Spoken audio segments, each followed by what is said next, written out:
And for the case of the senior finance manager, Mr. Ismail Njai, is going to dissect for us to our understanding the financial bit as far as these projects are concerned, what as far as money is concerned are injected into these projects in dollars and also in dollars and its equivalent. So once again, we thank you so very much. And after all these deliberations, we will turn the baton to you. We ask questions, your queries, your doubts, want it to be clear. It's a media conference. You give us, we take, we also give you, you take, so that we all gain from the activity. We once again thank you so very much for coming. And now at this point, I'm forgetting to introduce my colleague, the director of competitions, Mr. Barak Job is also with us, and Mr. Matar Job is the project coordinator of the Gambia Football Federation, and my colleague, Mr. Alaji Baji, GFF Security Supervisor, who is also CAF Security Liaison Officer.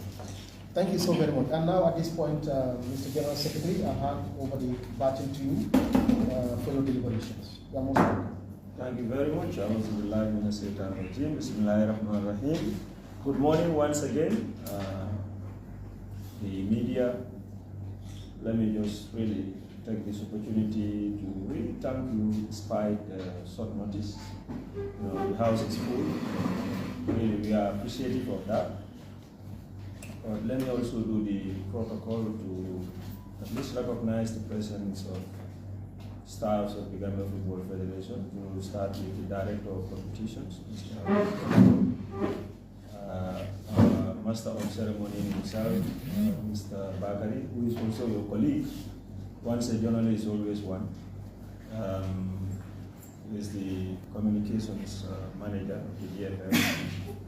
And the Finance Manager is Ismail Njai, who is also going to make some deliberations. And our friend here, more like a staff of GFF now, Matar, who is Project Liaison Officer of the Gambia Football Federation. He is the go-between between us and the contractors. And you have Mr. Alaji Baji, GFF Security Officer, recently been appointed. I'm sure it will interest you. He will be the person responsible for security of our national team in the upcoming AFCON in Cote d'Ivoire. And of course, you are other members of staff at the back. My greetings to all of you.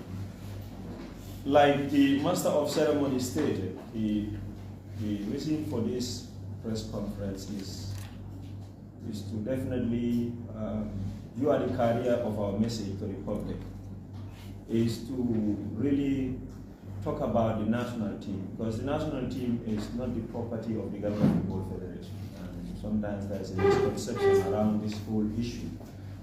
Anytime they mention the national team, they say GFF. GFF acts on behalf of the government to run the affairs of the national team. But the national team is the property of the state, it is the property of the government.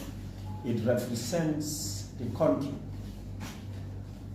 Despite that, GFF, as you are all aware, all of you here follow football very, very closely, the GFF plays a major role in collaboration, of course, with the government in running the affairs of the national team.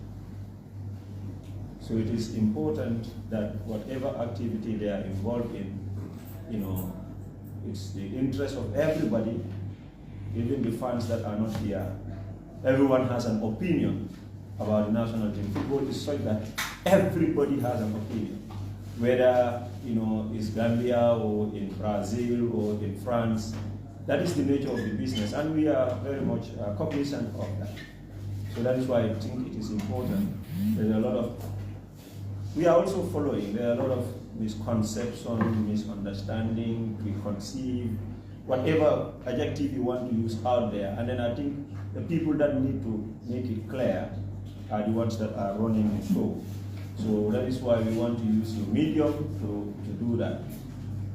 To start with, we all know, it's no news anymore that they are in Saudi Arabia for a training program, for a training camp. Hopefully they will, if all goes as planned, they will return from Saudi Arabia to the Gambia and should arrive here early morning of the night. If they come, there is a proposed training exercise. It's not going to be a football match, a training exercise. It's an opportunity for them to train, but it's also an opportunity maybe for fans to be able to have that touch, before we go to AFCON. And of course, there is going to also be an activity which is very customary but very important, which is the handing over of the battle flag. However, these activities are organized and coordinated by the NCC with the GFF. It's an integral member of specific times and other things. I would not want to go into that because, like I said, these are things that may change, probably with a special flight to Cote d'Ivoire. The intention was for them to stay here a little while, but sometimes things are difficult when you don't control them from different destinations. And the way the national team travel is that they assemble them at one point, and then they travel together. So we struggle with that. I think about 3 to 4 days, because they are responsible for those activities of the national team, the training camp, and all of that logistical arrangement. To have the team in Saudi even much earlier than the 28th, if we have it our way. But that cannot also happen because some of you all know, you follow football, there are international rules regarding release of players, and those ones have to be followed. So to clear your doubt, this is what happened, and unfortunately they got there the time that maybe it's not all our wish, but it is what it is as of now. And I'm sure you heard the coach. His interview regarding the training, that the training is going fine. Technical matters I will not comment on. Maybe the coach will come. So it must come. That I'm sure that question will come. But before it comes, let me preempt it. I have no idea as to when, who are the members of the 27-man squad. GFF is a policy. We have a policy here in the GFF. Technical matters like that, the administration does not involve in it. Our job is to ensure they give us a program. This is what we want. We want to go this, and we facilitate. If there is no money, we go and lobby for funds, and then for them to go.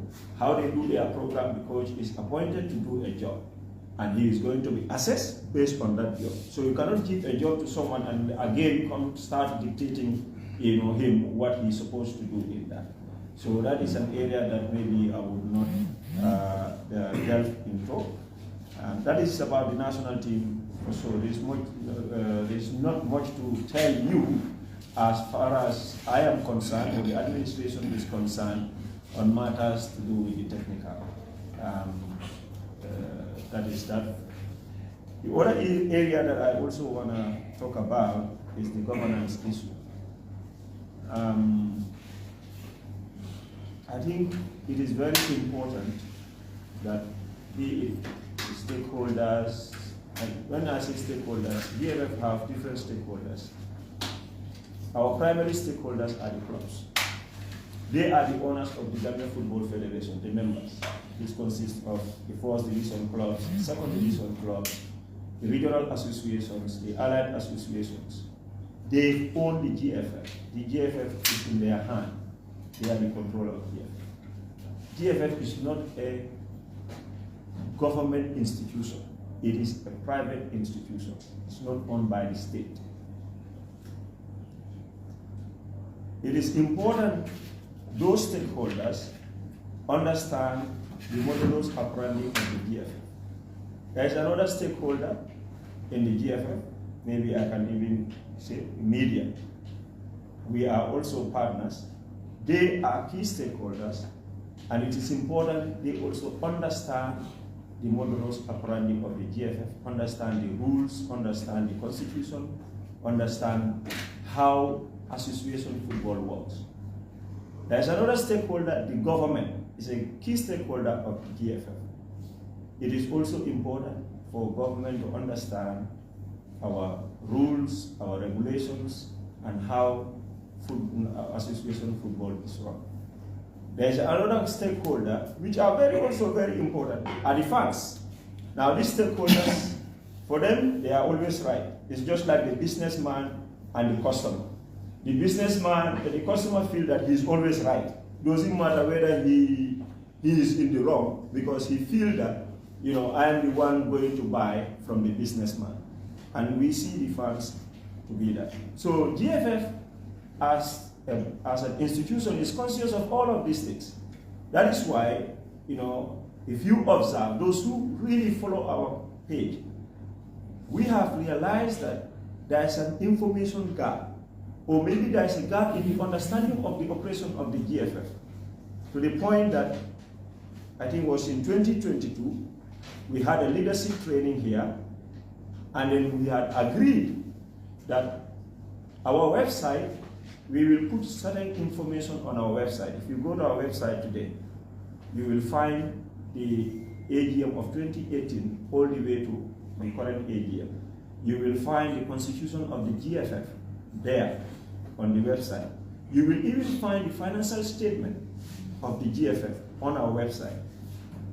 So as far as sending information out regarding our operation, what we do, it is on the public domain. It is there. There is nothing to hide. There is nobody keeping any secret here in this building, because it's all on our page. You go there, you will see.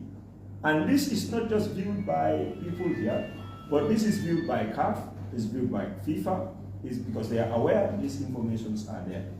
So it is important that, you know, our stakeholders, you are also stakeholders, then we understand the institution, the organization, the Gambia Football Federation, and the things that we do, so that tomorrow when you are making a report, even if you are reporting your opinion, but you are basing it on facts, because that's also very important.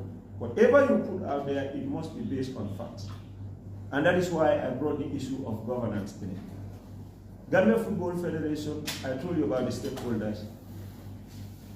One of the requirements that our constitution asks us to do is that every year we must do an annual general meeting. In the annual general meeting, we have to tell the members, the clubs, the allied associations, we have to tell them, number one, how do we spend the money that, in fact, because every year we have to do a budget. How did we spend their budget? How much money are we going to get? How do we plan to do the activities? What activities have we done before? Our books are counted. Yes, they are audited, rather. Yes, they are audited. What is the audit report? That is what the AGM is all about. What are the concerns of the members? Those concerns will now be reported to the executive board. It will be discussed. Resolutions will be taken. Report of that AGM is also sent to CAF and FIFA, so that FIFA and CAF will know exactly what has been discussed, what was the members discussed. In our current last AGM, there was a misconception, there was a misinformation out there. I myself watched that, saying, for example, and I quote, the Congress documents were distributed to members 15 minutes before the Congress. That is absolutely incorrect. That is incorrect. It's wrong. I think even if someone reported that, what could have, it's simple. I've never stopped anybody from entering my office. By the way, I'm responsible for sending information out as far as Congress is concerned, as far as AGMs are concerned. And I can tell you with evidence that every member of the Gambia Football Federation was sent 2 weeks before, in accordance with our constitution, which is very clear. It says all members must be informed 28 days before the annual general meeting. That the annual general meeting will be held, place, it will going to be held, time and everything.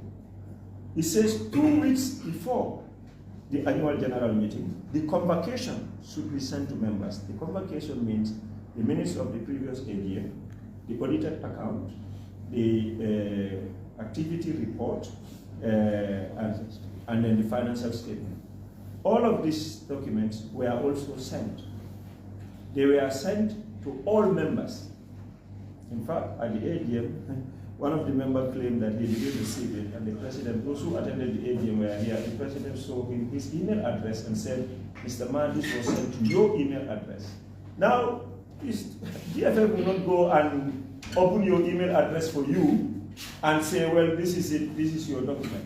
You know, FIFA, as far as communication is concerned, the world is evolving. CAF and FIFA, all the meetings that we attend to CAF and FIFA, it doesn't come by mail. It's email. Now, I believe that if members of in this day and age, everyone should always definitely with computer science. So I just want to put that right from 2018, because those are the times I have sent convocation. To date, there is no AGM that is held without people having those convocations. So I think this is an opportunity to clear, to say that those rights, in fact, it's the right of the members that they receive those documentations. So to say that 15 minutes before the AGM is when it was the bureaucratic inquiry, just for the records to be straight. The other aspect of governance that we want to emphasize on is this. FIFA, you see, let me emphasize this. FIFA is an international organization. FIFA is a change institution. FIFA has the most rigorous scrutiny that you can ever think of. People don't sit in FIFA and say, oh, we like the face of Mr. Jassy, so we'll just release funds to Gambia and then for Gambia to spend. It doesn't work like that. FIFA support is based on some of these things. For example, like I said, you will not get funding from FIFA if you don't hold an AGM.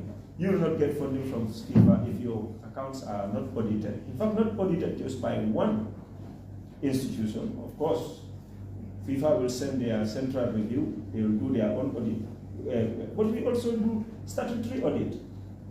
And just those are the people, when you go to the AGM, the auditor that comes and gives the report, is the institution, the company is here in the Gambia. They are the statutory audit people. So we do 2 audits in a year. I'm not saying in this country there are institutions that do that, but maybe people can help me. I don't know any institution that is audited twice. And both audits are sent to FIFA. And it's based on those audits that FIFA will make a judgment whether or not the funds that are given to us are managed properly or not. To tell you, there are mechanisms also at FIFA that not even just misappropriation of funds, but even, for example, if you deviate from contract of agreed objective, all of these projects you are seeing, all of these programs that you are seeing here, they don't just come out of the blues. You have to sit with FIFA. That's what we call contract of agreed objective, which is that GFM will tell them our aspiration. In the next 4 years, this is what we want to do. You send it to FIFA, FIFA agree on this thing, and then you both sign. Then that's why it is called contract of agreed objective. Now, if this contract of agreed objective is signed, projects are drawn based on this contract of agreed objective. And then it is based on this that FIFA will give you support both operation and projects. And again, it's an opportunity to really tell you that if you fail in meeting those things, FIFA has a mechanism that they use, and that is what they call a restriction. Now, that is why I said, if you are a stakeholder in something, you need to do a little research to understand how those institutions operate, what are their compliance issues and so forth. And if you fail in the compliance, what are the consequences? Gambia should be proud that big countries went into restriction. What is the definition of restriction? Restriction is that if FIFA feel that you have not used their fund judiciously, or one reason or the other you deviated from the contract of agreed objective, like I explained, what they will do is if you're supposed to get 100,000, they will give you 50,000. And they restrict the funds that you're going to receive. Now you'll have to audit for that 50,000 before they release another 50,000. So the checks and balances and the monitoring system that they have, they will monitor you to a point that, in fact, nobody wants to go into restriction because of the nightmare it comes to. So what I am trying to, the point I'm trying to make here is that whatever funds are received from FIFA, it's not just Gambia Football Federation, across the globe, for football development, for administration, for projects, they are scrutinized, and the FIFA knows how much money is given, and FIFA does not just stop there, but where did you spend this money? And you have to explain it to them.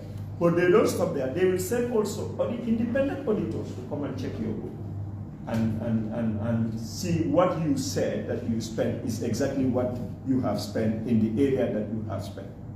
They don't stop also there, even in terms of infrastructure. Not long ago, a team of expertise, a consultant, but I was involved in that, a consultant and 2 FIFA officials came to the Gambia to see the work that we have done so far as the infrastructure is concerned. They made their report and they went. They were not influenced by anybody. They visited all the parks. They met with the beneficiaries. They met with the stakeholders who are controlling the park, sports committees that are running those parks. They were meeting in all of them, from Banjul to Jarason. So, again, the issue about transparency, because sometimes you say GFF should be more transparent about their project, GFF should be more distinct about that. But I am telling you now that nothing is more transparent than that. If the funders themselves come and see what they are, the monies that they are giving us, where it is going to, if they come and see that, and they are able to meet with people, the beneficiaries, and those beneficiaries are not restricted in any way, shape, or form to ask questions and for their questions to be answered. So on this topic, what I want to conclude, before I move to the FIFA forward, to conclude is that the GFF from 2014 to date had never missed an AGM, never. From 2014 to date, there is no single AGM that we missed. This current AGM, I don't know how many of you went there, that we just passed. Is the stakeholders themselves that said that GFF, that they will act as advocates for GFF, for government to do more for the national team. Because they have seen, we have everything, even our bank balances, we've never done that before. We have presented everything to them, everything. The audited account showed everything. Our liabilities, our bank balances, our debtors, where the money is spent, bulk of the money where it went to. And it was realized, most of the money went to the national team. The senior national team that we are all making noise about, fans, sports, every stakeholder. That's where the money, part of the money of the operational and support went to. And I was very grateful when I saw some members of the Congress, our members, stating that they will advocate so that government can do more, so that the money that is spent on the national team is given to, it got plowed back in football development. And this is important because sometimes you hear people say, yeah, FIFA is giving them money. The money that FIFA is giving us is not for national team. Let this be clear. And I see some people writing this, I thought maybe they may have done some research about that. You go and see and do your research, 211 MAs, where FIFA is giving money for national team. What FIFA does is to support, travel support, that's what they give. Travel support is not even, you cannot even pay the allowance of one match. One national team match, travel support cannot pay it. And they also give what they call equipment support, which is $200,000 US in 4 years. So which means every year you are getting $50,000 as equipment support. You know what equipment support is? Is this jerseys that you wear, that the national team wear? Today we sign a contract, and the contract costs you 1 year. You have to maybe pay something like 200,000 and you are getting only 50,000 per year. Where are you getting the order from? You ask yourself. And these are the things that people will say, FIFA is giving them money. But FIFA's money, remember I mentioned contract of agreed objective. You set your objective, and this is your objective. This is where we're going to spend the money. They give you money based on that objective. They give you money based on the objective. Now, if you, national team is never their business. It's for the country, it's for the state. But in the Gambia, I would ask this question. What should the executive do? To say we don't have money, FIFA just give money for administration and project. We will not register the national team because government is not giving enough money. That is a decision that they could take. Or they can say, no, we will register the national team. Whatever the government gives us, we will go like the boys, I'll borrow the boys, the common word in the Gambia, raba raba. We'll go and raba raba some money and add it so that our national team plays, so that we are all priding ourselves here. Gambia football is going higher, we are in AFCON, and so it came at a huge cost to the Gambia Football Federation. And this is why the last thing, my finance people convinced me, and I convinced the executive, to say that, you know what, let's put everything out there so that people know where those monies are going. And we did that. So basically, these are some of the issues that, you know, the Gambia Football Federation is facing. As far as we are concerned, I repeat, before I move to the FIFA forward, we have nothing to hide. And our doors are really open to anybody who wants clarification. And, you know, as media people, and as partners in sport, because I know everybody in this building, one way or the other, either you are a sport journalist or you love sport or you have something to do with sports. It is also important that we are not saying praising the Gambia Football Federation. No one is saying that. But it is also important that we are not too hard on ourselves in the sense. Like, I'll give a bright example. We are asking for, NCC is asking for funds to support the national team. I've seen media houses, or I've seen media personnel houses, who are telling people not to contribute. Because if you contribute, GFF is going to take your money, it's one day of money. Now, is that national team that you who are saying that are private, but now you are saying people should not contribute? Because if you think if they contribute, GFF is not, sorry, GFF is not even the institution that is, I get interrupted. GFF is not the institution that is running that show. It's the National Coordinating Committee. The money that they are trying to get together is going to be paid for the allowances of the boys. So these are not helping our football, guys. If something, one thing I know, if something is wrong, yes, we should point out it is wrong.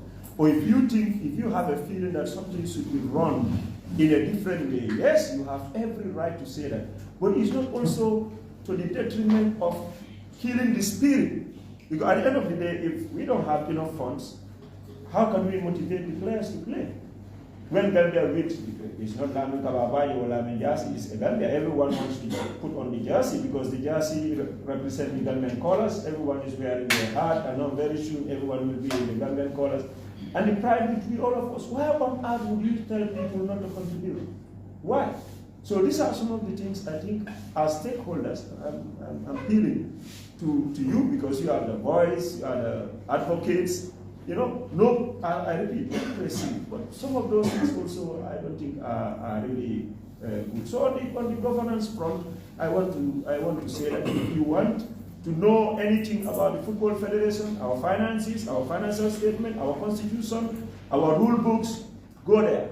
The finance department are available. The director is here, his manager is always available. He has been going to all the media houses. He came to Star FM, he went to Kerfatu, and you know, if any media, we do our updates here. If anybody care to listen or watch, and you want transparency, so you want GFF to be transparent. That is why, for you to know today, That is why those things don't just came up like that. Because we want to be transparent. We want people to know what we are doing.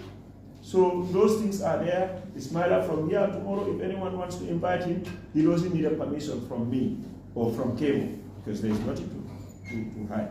Now, on that, the third part is the FIFA forward. I want to address this because there has been a publication which has caused a lot of misunderstanding, or I would say again, these are not factual analysis. And like I said in the beginning, even FIFA is open. If anybody feels like their office is in Dakar, Senegal here, Dakar, the FIFA development office is there, you can go and they will explain it to you if my explanation may not mean anything to you. But before I go into the specific of the FIFA forward, especially about a report, this was a global report that talked about the intervention of FIFA in different projects in the Gambia. I just want to explain to you how the forward program works. The FIFA forward program is a program that Infantino came with, and it has two components. You have the operational, which pays my salary, the leagues that we are watching now, and all of those are the training, any training, referees training, coaches training, all of those things, the youth development, the women football, under 20, these are part of the operational support that FIFA gives. There is another kitty, a pot, they call it the FIFA development, the projects. Projects are not just infrastructure. And again, this needs to be clear. When you say project here, or the way, because we are also reading what some of you are writing. When you say project, they'll say, you don't feel, Usumbala feel. No, projects are not just infrastructure. Infrastructure is a central part of the project, but we also do some special projects to FIFA. For example, the current U20, I think there are guys here who went in the U20, some journalists here, and others were with us. The U20, that's just one example, in the one that we had in Argentina. We knew we could not have enough funds, because what government gave us was not enough to go to the World Cup. We had to do a special project for FIFA so that FIFA can support us financially to help the U20 team. We have done it for the women football. We have done it for the U23 cable, the Olympic. We have done all of these things are counted as projects. So if FIFA give you money, if they are going to report that, it will not come under operational support. It will come under projects. These are things that people need to understand. Because if you don't understand this, you are reporting something inaccurately. Because you are now putting something under infrastructure. When you say infrastructure, it's about the fields. So when you say project, two different. We can even do a project to say capacity building.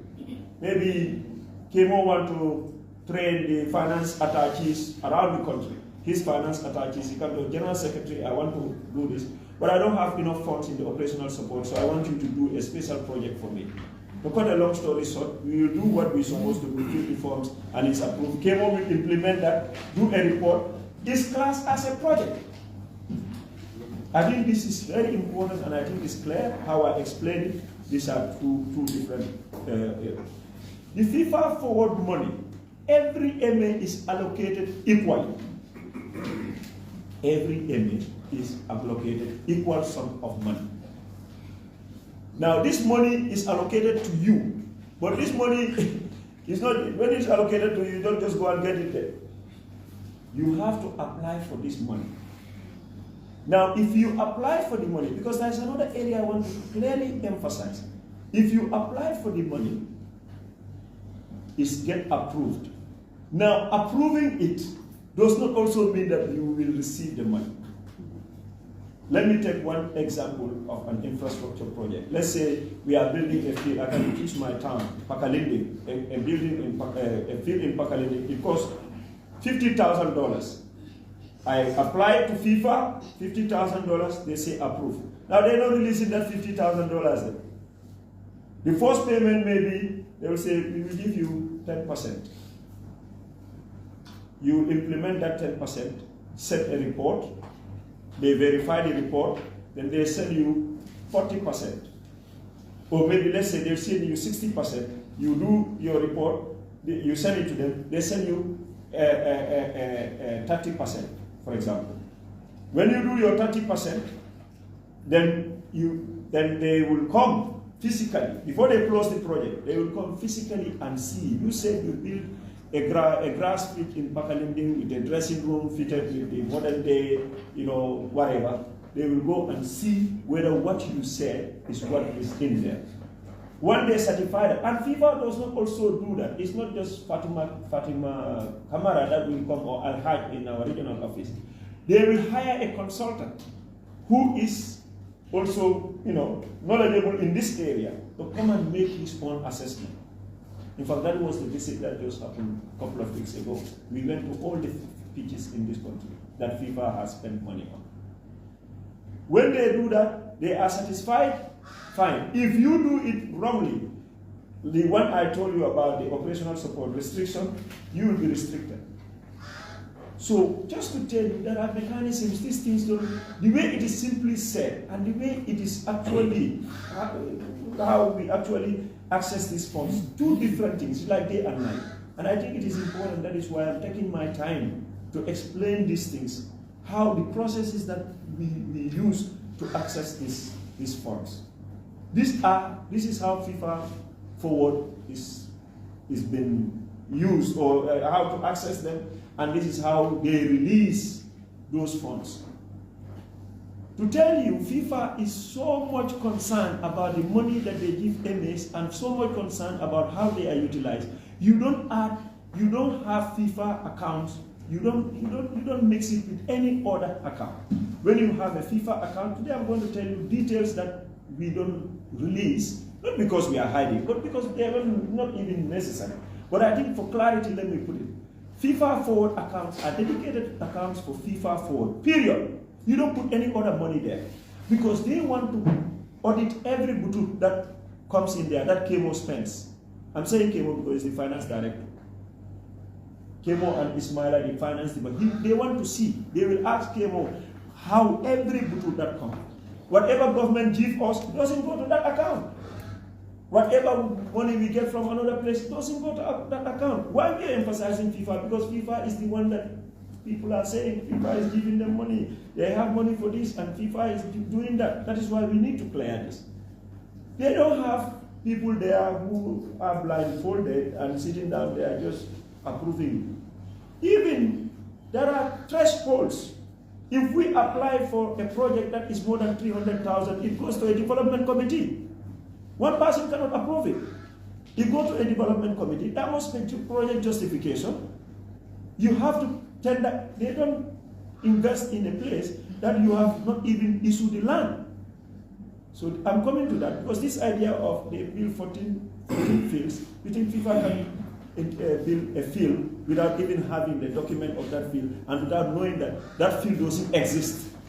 Some of the reports, if you read it as if FIFA did some projects, we kind of come here and make it up and send a report and say they did 14 fields. Some of the report, some of the things.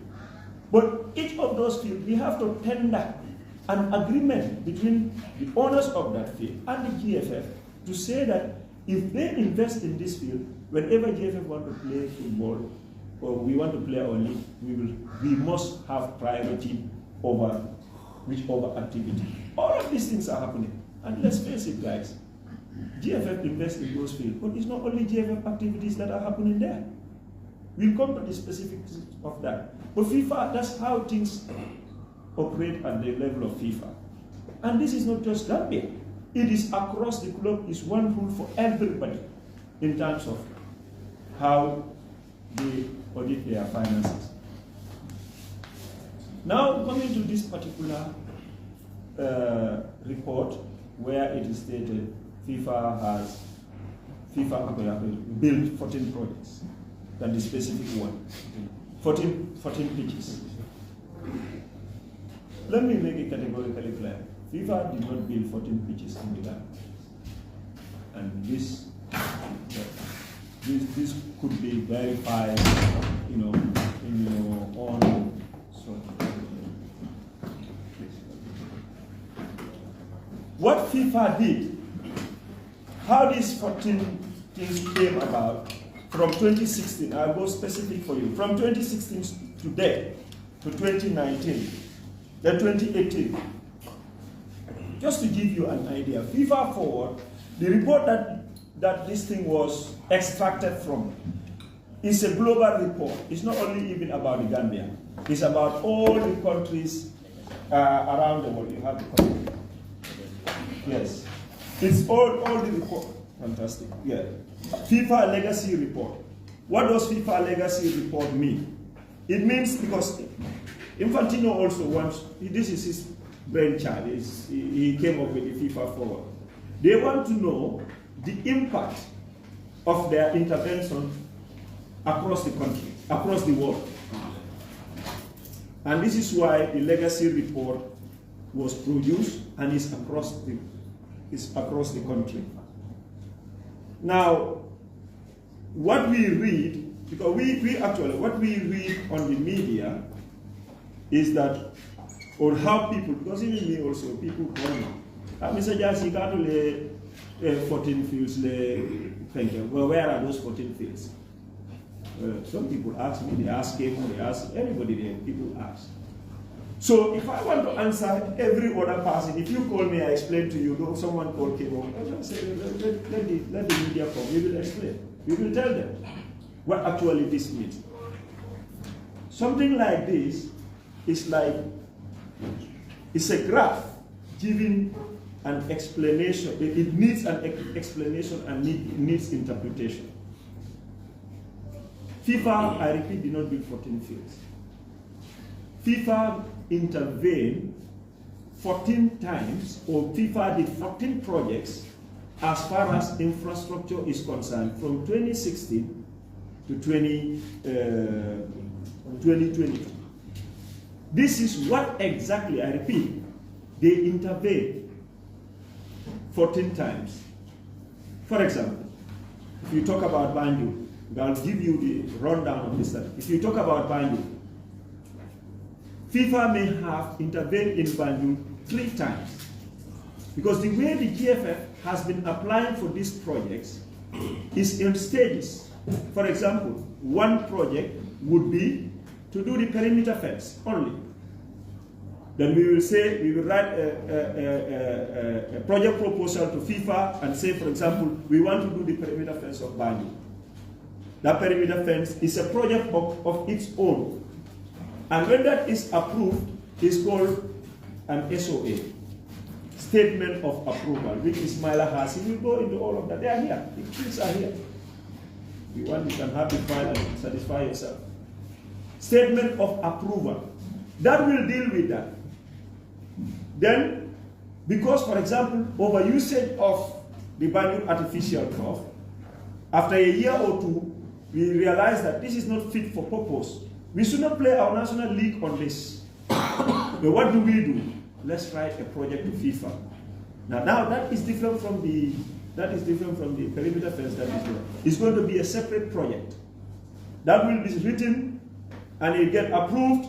You will have a statement of approval. How much do we have there? 2. Then they would say again, oh, the dressing rooms are dilapidated. No, it's not, this is not hygienic. We need to change the dressing room. Or there are no public toilets. Then we will do another project for Banjul and say, okay, now we are going to deal with the public toilet and the dressing room. This will be another project.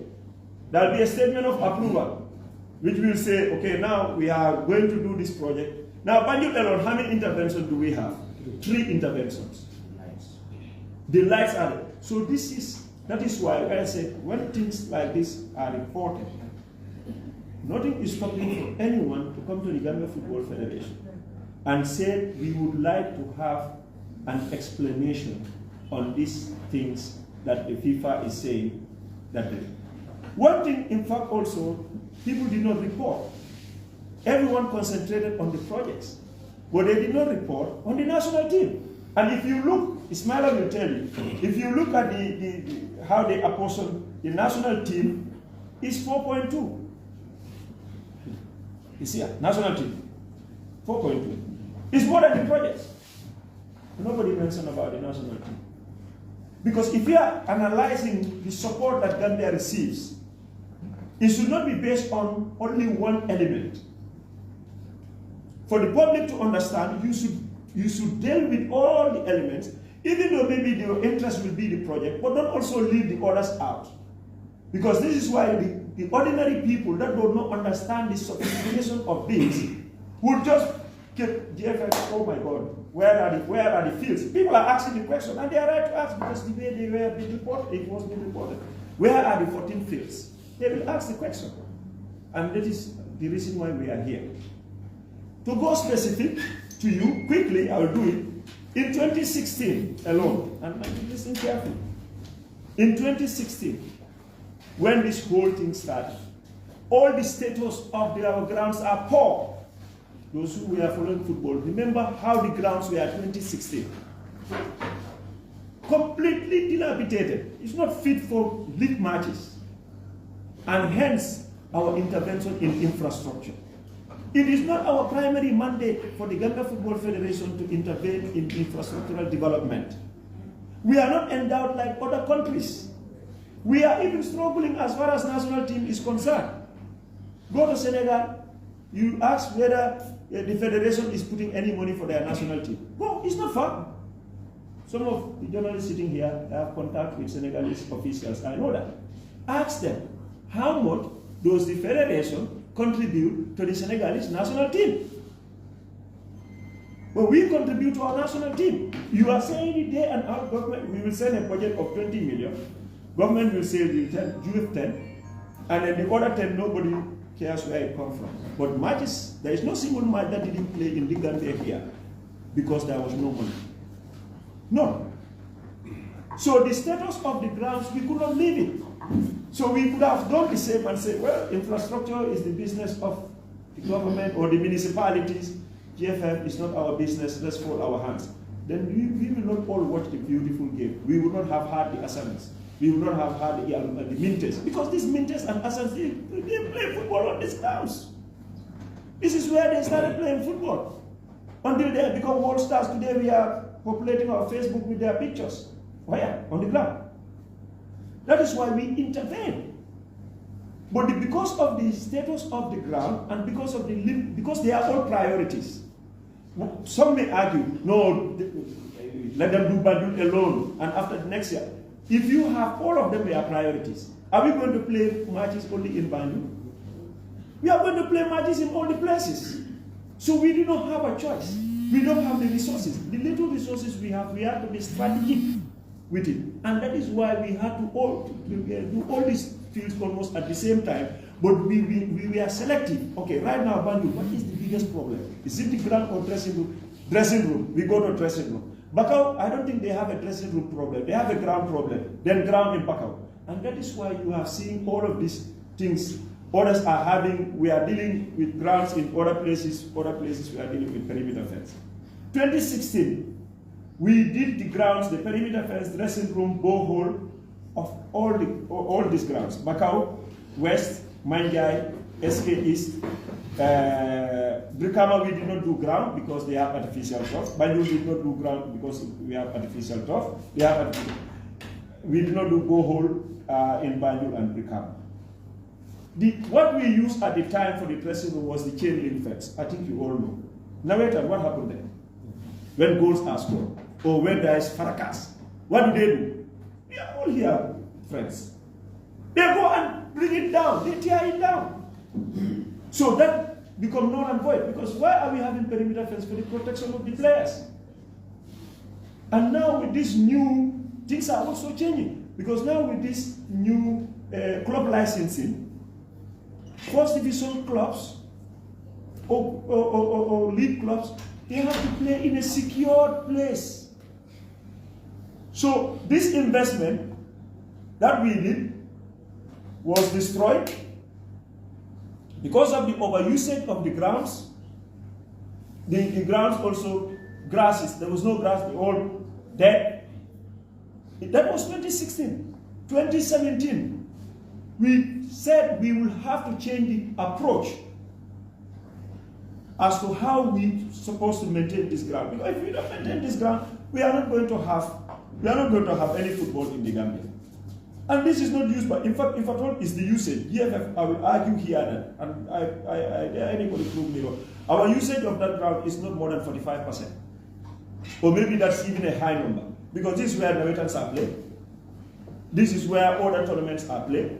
Some of the grounds you have buried there. That's the reality. But GFF is the main investor in those grounds. We all know that. So because of the overusage of these things could not last long. In 2018, in 2017, when we said we don't have enough grounds, we intervened in other areas. That's where Gunjur came in. That's where Busumbala came in. The NTCC and Bakau. And there we did the ground, like Gunjur, we did the ground. I don't know anybody care. Them things we are not, well, we used to see pictures. But there's a development there. There's a development. I don't know. People can go and check. Now, Pasule wants to go there tomorrow, in fact, to play this. And let me also explain one area. We also had our frustration, big time.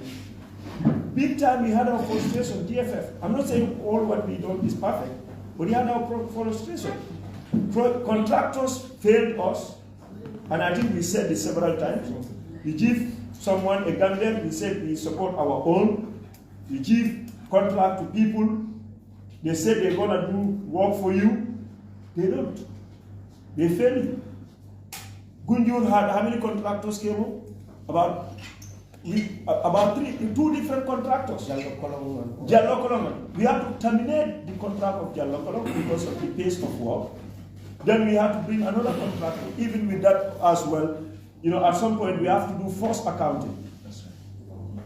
And forced accounting, I hope you understand what that means. First accounting is to tell the contractor now, in fact, me, I'm going to be the one to give you the money. When I give you money, you go and buy your material. Or I'll buy the materials, you do the work. All in the name of getting the projects. Because it has been said in many times, GFF started a project, it took 4 years. That is the explanation. Because I cannot access money from FIFA. If I give, like I said, remember what I said, if I give me 30% of Gunjur to do Gunjur, that 30% work must be finished before I can claim another. Now, if you are delaying me 30%, I cannot finish 30%. I cannot send a report for 30%. How can I get the money? It cannot happen. These are some of our frustrations that we had. But it would have been our wish for that project to finish 6 months. But it's not that it does not apply to only GFF. Where are the government fields, the famous government fields of it? None of them is commissioned. None. When did they start?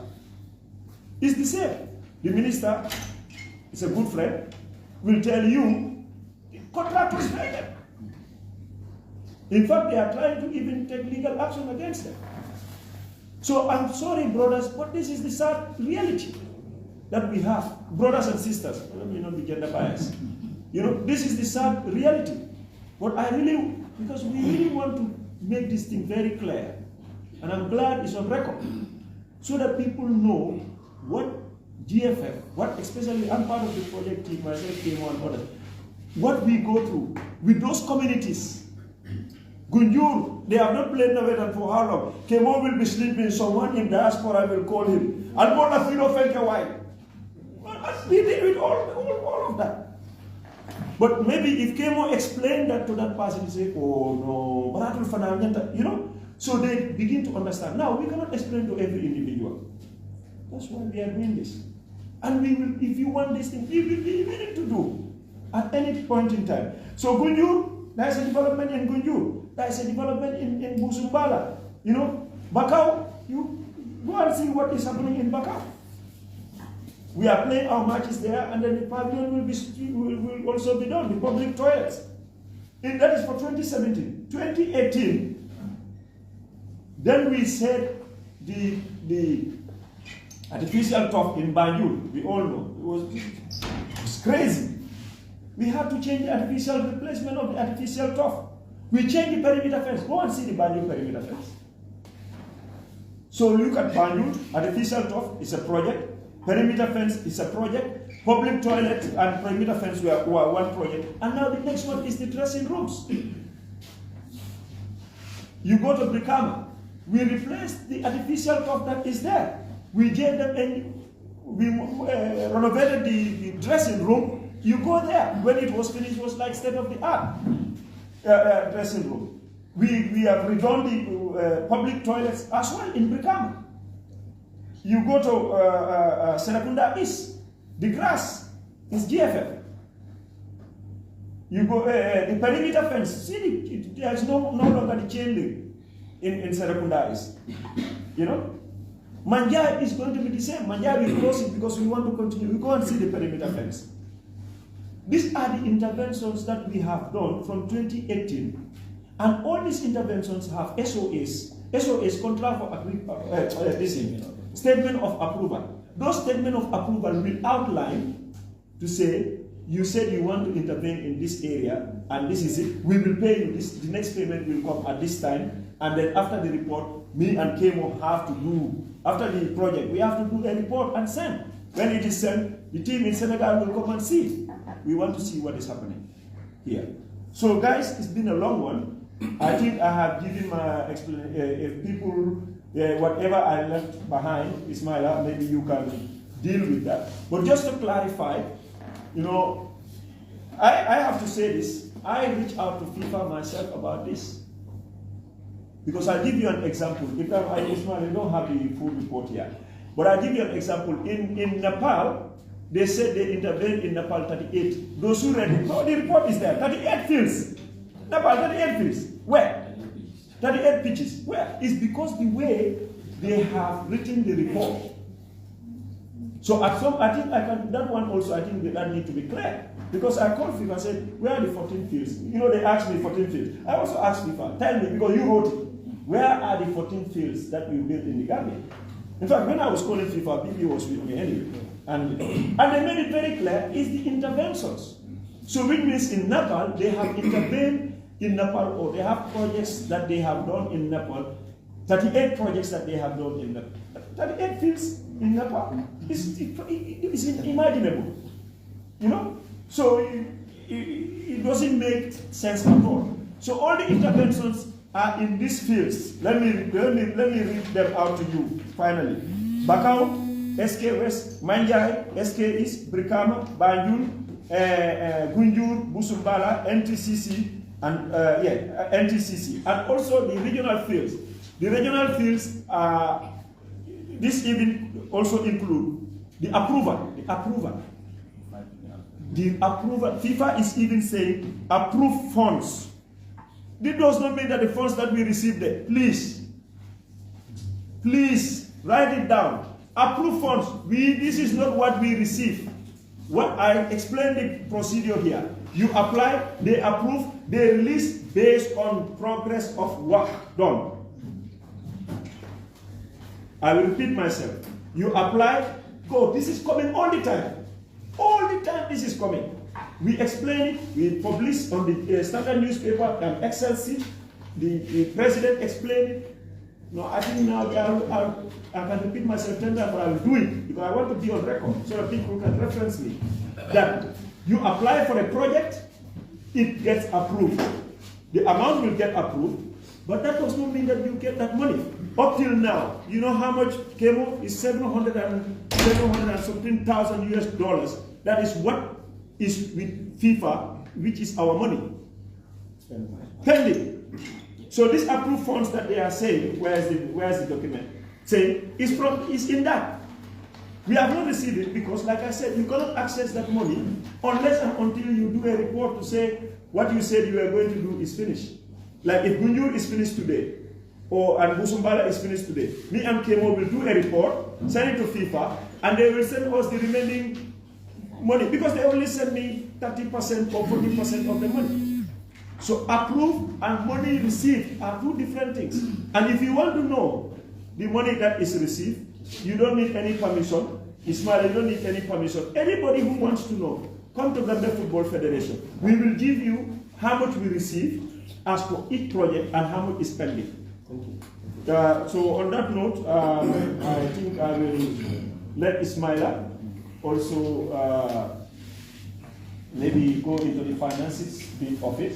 Yes. Thank you very much, Mr. MC. Thank you. And thank you very much, guys, for your attention. Yes, just do a summary. 2016 is 6 feet. 2017 is 4. Understand? I'll do it. 2018 is 7. Yeah, I'll do So it. 6 I'll just summarize. Thank you, yes. Ismaila, you will do the financial bit for us. But like Kies said, it has been a very long day. And they also have their doubts to be clear. They need more clarification as well. So I just want to appeal that, Ismaila. Yes, I just want to appeal that you make it very short and precise. The Kies has explained a lot. So meaning projects are the intervention areas and infrastructure are the physical assets. I was also going to ask that, but when it comes to question and answer, you will also allow me to put off my DFF cap and put on the journalistic cap, because I also have a quiz. I'm also part of the stakeholders. So Ismail, you can go ahead. Yeah? Okay.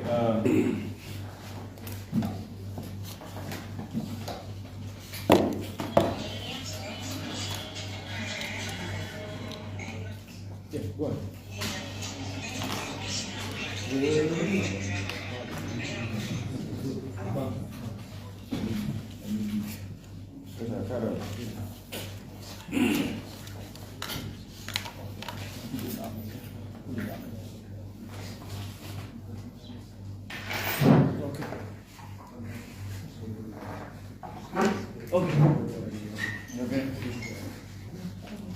Okay, once more, good afternoon to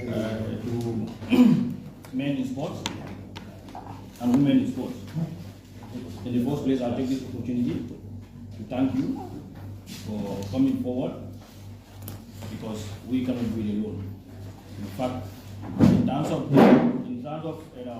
we achieving our goals, it is more in the hands of you as men in sports. The reason why I said that, I do my work on my table. I don't do much with the general public, because you deal with them. Just to briefly sum up what the General Secretary was saying.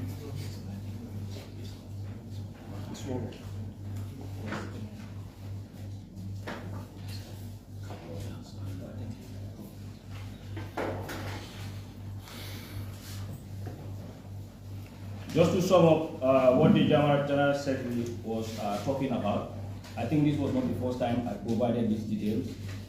I remember earlier in April, I did a lot of presentations on the GFF platform, and I realized that it was further gaining interest from the general public. I seek permission from administration to go around to media platforms so that I can present and things can be clear. But notwithstanding, communication is always continuing. Because the reason why I'm saying that, in every subject matter, it's important that we understand we have what we call the subject terminology.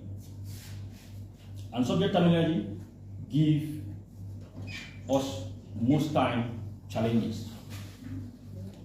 I'll give you an example. Today, if I stand in front of a non-accounting people and tell you and say our accounts are qualified, I believe most of those non-accounting students, non-accounting personnel will jubilate. But that is the worst nightmare as an accountant. When the word qualified, your account is qualified, is mentioned. We all know in general terms what we mean by qualified, right? meaning we all attaining the targets and what is expected of us. That is, we have achieved.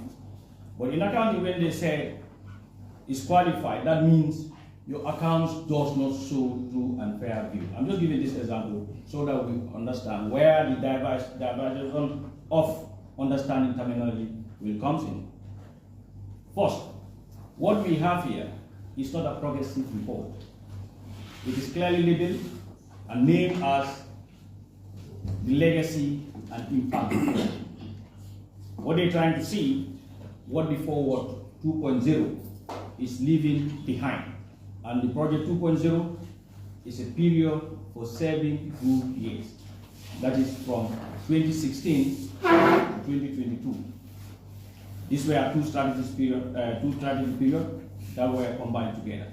Because we all know every 4 years is a strategic period.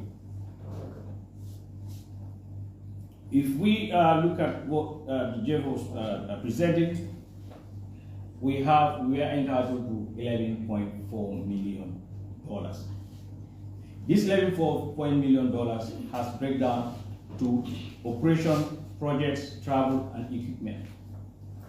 You go further, they will show you what was for national team, the infrastructure, the equipment and others, administrative and governance, competition and women football.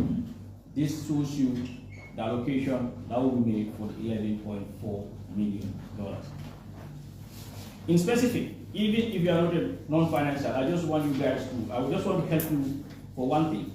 Can you, if you have this report, you look at one example which is very easy for you to understand is other projects, which is 3 projects. Under these 3 projects, what did they mention? They said 2 vehicles purchased. But as you are aware, you know GFF, actually how many vehicles is purchased? I think vehicles are purchased for all directors. The directors alone are more than the total number of other projects. But what they do, the intervention was for 2. One proposal was meant for vehicle support to administration and logistics, which are the vehicles you are seeing with the directors.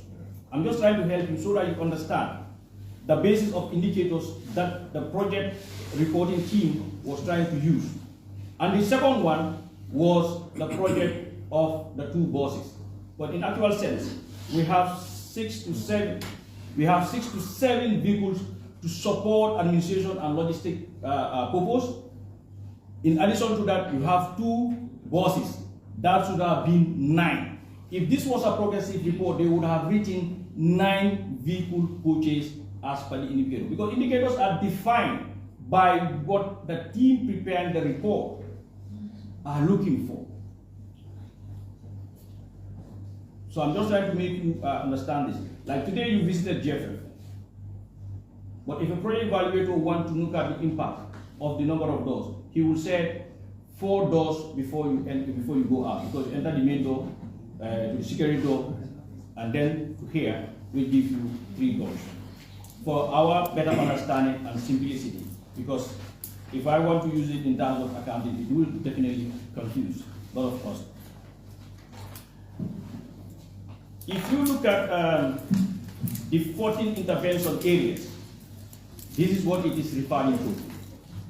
In 2016, we have 6 fields. This was the first intervention of the first work of the GFF to enhance the capacity of our playing field by improvement. That is where, you remember, the minor repairs are taking place in terms of pitch, in terms of dressing rooms. These were not major overhaul works that were done in 2016. When we did that, another proposal was also prepared for another 4 fields in the year 2017, which includes obviously Gunjur, Kusumbar, NTTC, and Account. So meaning first intervention was 6, second intervention 4, that gives us how much? 10. So now when we came back to 2018, a reassessment was done and realized that the works that we have done in the first 6 of the interventions 4 major parts needs total overhaul. That was in 2018. So 10 plus 4, this is what actually give out the 14 pitches as reported by FIFA. Not 14 pitches in terms of quantity. In progressive reporting, they would have indicated in terms of quantity, by quantifying. But this was the project design, this was the project plan. That's why even when it came, regardless of we in the finance, we understand what FIFA was saying, we went to the General Secretary office to ensure he liaised with the regional FIFA office to clarify so that we do not mislead the general public.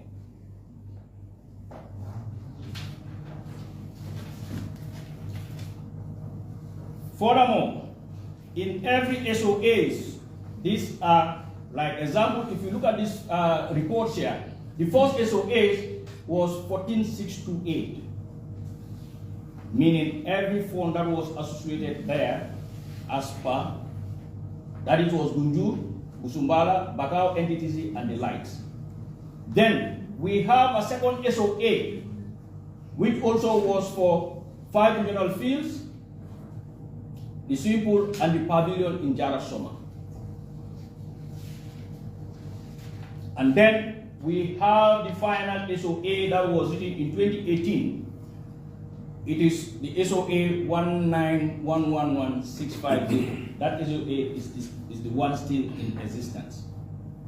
So putting all this, the various SOA, where the amount of intervention was done, this is what they added to give you the 14. This report was generated by my department when they were closing down the project. Regardless of every year, they do come here for their audit, and they have audit reports and plus the compliance report, which they have to reconcile with both. So what they were doing is an impact assessment report. The SOAs I mentioned, the most recent one is here, and it is clearly spelled, the interventions. And this is the 2018, but approved when? In 2022, January. The proposal was sent 2018, approved when? 2022 in January. This is the gap between the governance level and the finance department. In the governance level, in 2018, when we went for AGM, it was presented to stakeholders that we want to intervene into 4 fields. The finance level, we will look at the time that disbursement is made to us. And in this SOA, it talks about $786,000 US, out of which we only received the first milestone of $480,000, which is clearly spelled out in the report here I have, which is being spent. If we are supposed to wait on the funds from FIFA, I'm sorry to tell you, the season 2022-2023, we will not be able to play on our grounds.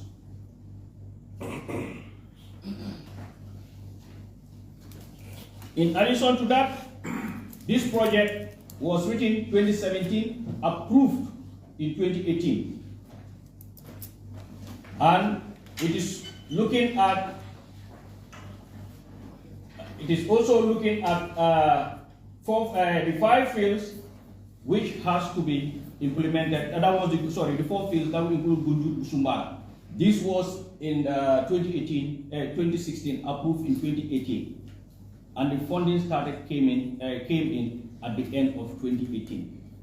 These are some of the challenges that GFF is faced with when it comes to implementation of this project, and that was $408,000. In 2016, we have a specific project which is located in the 5 regions. It is clearly spelled here: URR, LRR, CRR, WCRR. As far as this project is concerned, we have not received a single dollar, because we know the issue of land tenureship in this country. and FIFA would not spend anywhere when these are what they call the milestone. Before they disburse money, those things must be met. One, we must have documentation of the land. We must have the MOU of the land. And this gives us the challenge. In fact, the major project, which is the recent 5 fields, which indicate the Kama Serikunda is by June. The reason why we only receive one milestone funding, which is $480,000, is the same challenge, because Brikama by then, they did not sign the MOU. You can go and verify when did Brikama sign their MOU. So based on the fact that those fields were not, MOU were not signed between the sports committee and the GFF, funding could not come forward after the release of the first milestone. In addition to that, Serekunda East equally did not sign. Manjai did not sign. Even, I'm telling you, even if at all only one pitch among the listed pitch on this SOA did not sign, it was going to affect the remaining interventions of the project. But as to this press conference, before the end of last year, the MOU was signed, and I think this is why you saw FIFA, they were here for a visit to evaluate and monitor and see how far we've gone.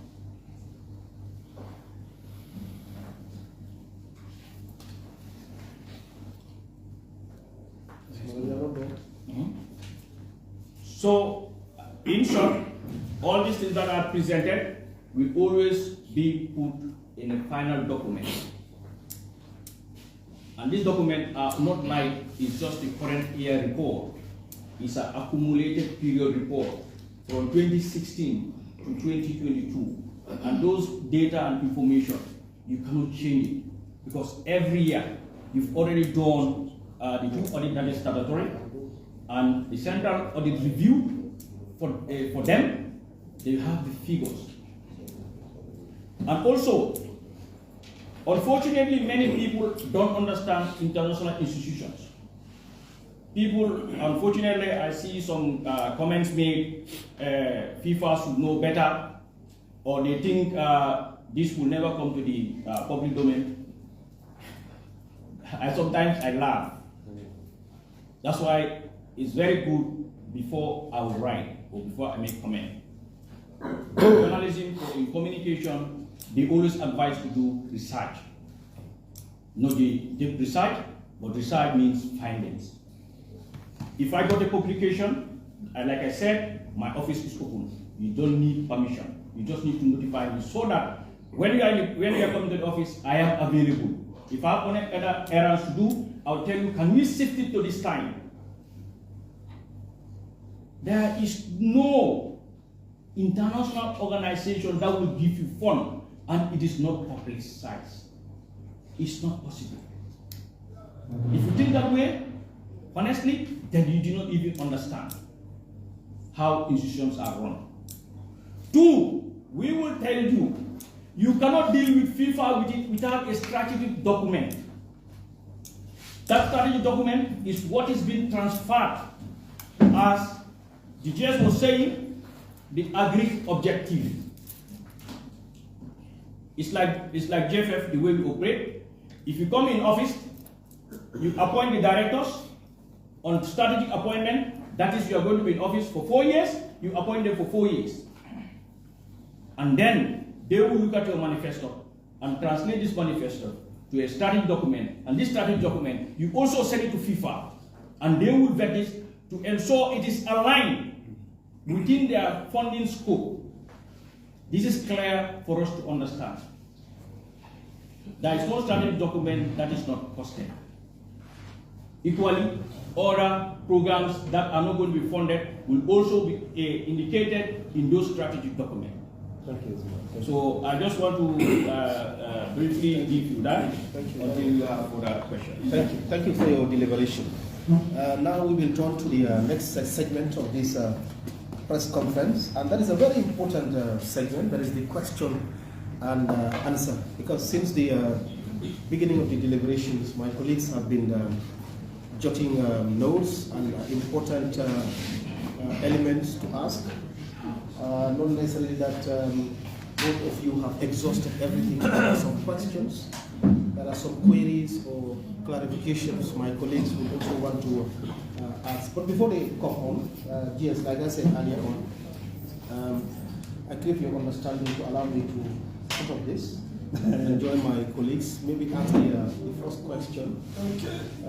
Because it is generic, everybody is concerned. FIFA said 14 fields. I think you made some clarification regarding that. To our understanding, what we refer to as a field is a full-fledged football field. You have a pavilion, you have goalposts, you have nets, you have everything, where to some extent even international matches can be played. That's what many of us understand as a football field. But as per your explanation, projects, the intervention areas and the infrastructure are the physical assets. Now, I want to ask, from 2016 to date, 14 fields, why didn't the GFF restricted itself to only half of the 14 fields, 7 fields per se, so that we will have full-fledged 7 football pitches that to some extent can even host international games? Thank you very much. Should I call you journalist baby now? You know, it's important that you ask this question, especially a member of staff that tells you that, you know, nobody is coerced into anything, but maybe seeking clarity. Now, like I said in my deliberation earlier, is that all the fields were a priority. 7 fields will not be enough to do our first division, second division, women first and second. You know, because normally, because of these fields, that's why we are not even playing this FA Cup or Marshall Trophy. If you can recall, we have the first division, second division for male and female. Then we have the FA Cup. Even the FA Cup should be male and female. But we also said we were going to play a Marshall Trophy. It played only once when this stadium was available at the time, you recall. But we are not able to do that. We, you know, for the past few years, we discontinued the FA Cup and the Omarship Trophy just because of these reasons, because we don't have enough pitches. And you know, 7 would not have been enough for us, and all the areas that we have intervened in at the time, we could not have rationed them as well, because they were all a priority. For example, you can have a dressing room, you can have this thing, but if there is no perimeter fence and there is no grounds, you don't play football. You know, you may not have a dressing room to play football, yes, but you cannot play football without the ground. You may not have a pavilion to play football, but if you don't have a ground, you cannot play football. So all of these things, you know, we evaluated all of these things and realized that, you know, all of them are a priority to us. We don't have the luxury like the others. A bright example is set. People always make reference to Liberia. You know, because these are colleagues, we meet, we talk, and all of that. Sometimes what we see in the pictures and what is at the in the background are 2 different things. In fact, for some, let me say this here, Bibi. For some, they asked my president, you mean, because youth football, we are very good with youth football around the world.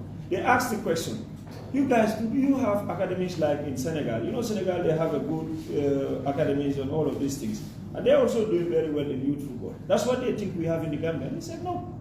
We have academies, but they are not like the Jambars, those established, you know, academies. So all these people that these young people that are playing football here, they played in these grounds. So it's not only about GFF intervention in these fields. It's not just about the GFF leagues. It's only also for football for us to play football in the Gambia.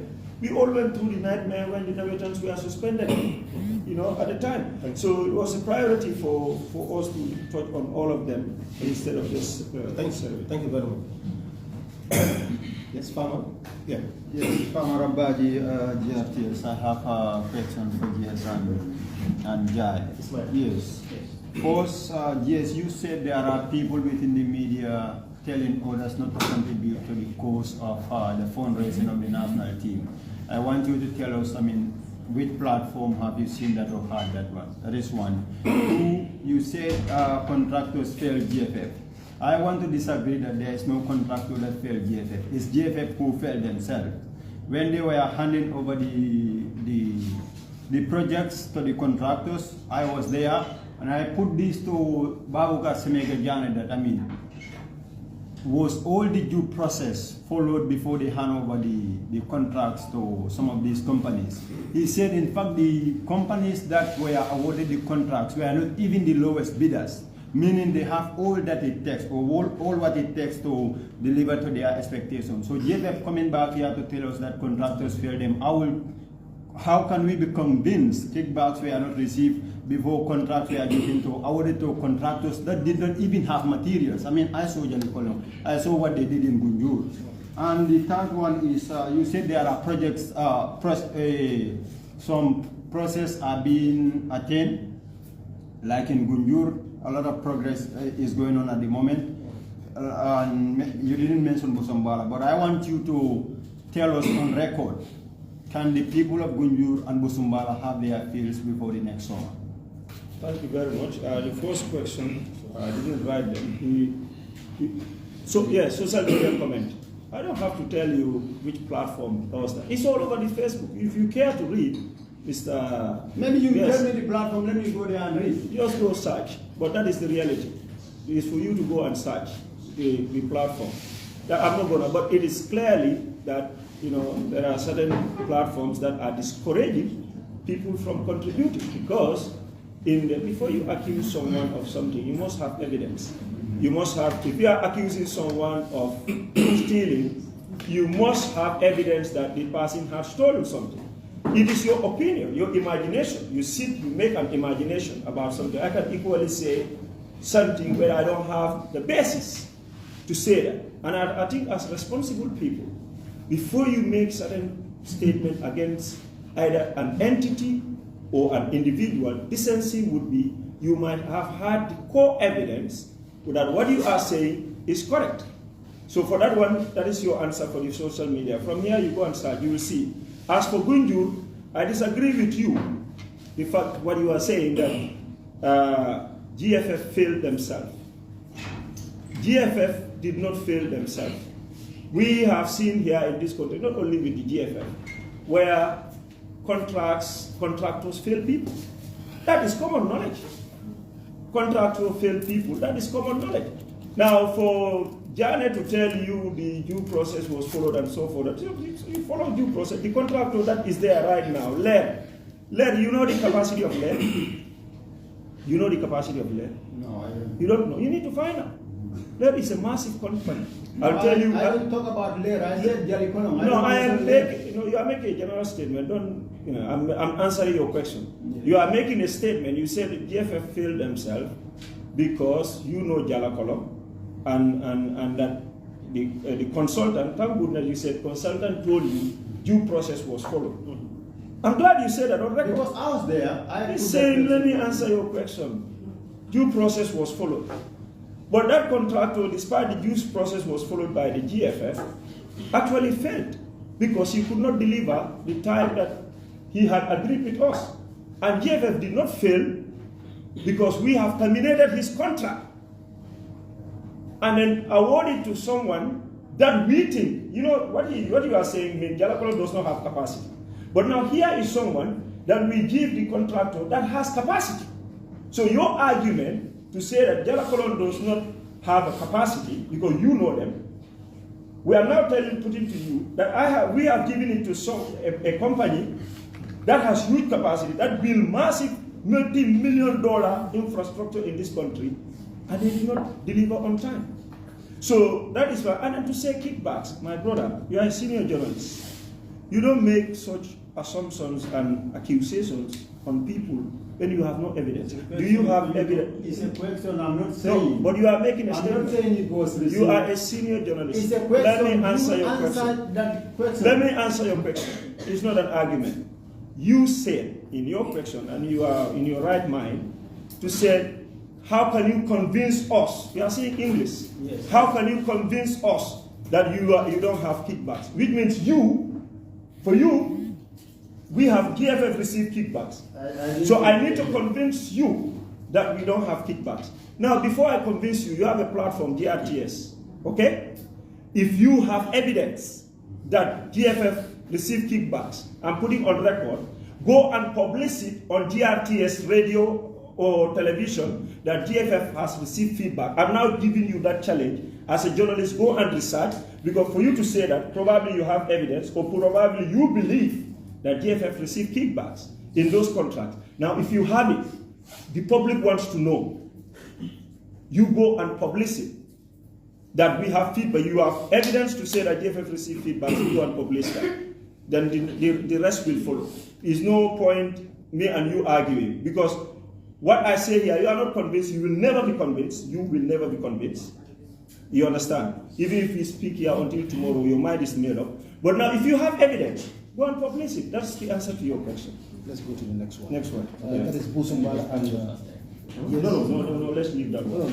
Yes, he's next. He's next. Okay, Busumbala and Gunjur. Can you assure them before the end of the season they can have playing field? That's what I told in my deliberation, he was not listening, because I said in my deliberation, Pa supposed to go to Gunjur today to check whether league matches can be played there. So if he is going to do that, it means all the variables are there for us to play league matches. Busumbala, I cannot give a specific time like you request, but I can tell you very much that after the visit of FIFA, we are expecting some funds, because a report has been sent by this gentleman, our project liaison officer, the progress that we have made. In fact, the progress, for your information, the progress we made in Busumbala is more than the money that FIFA gave us. Because what we normally do is, sometimes we will go and take bank loans so that we make progress. Because we are under immense pressure from the community of Busumbala. At some point, Kemo is the negotiator, because he lives in Busumbala. So when the youths want to come here, no, we need our fee, and we understand. We understand. It's like you want to help someone. We are trying to help them to have a field, because those groups that are coming here, they don't have league clubs there.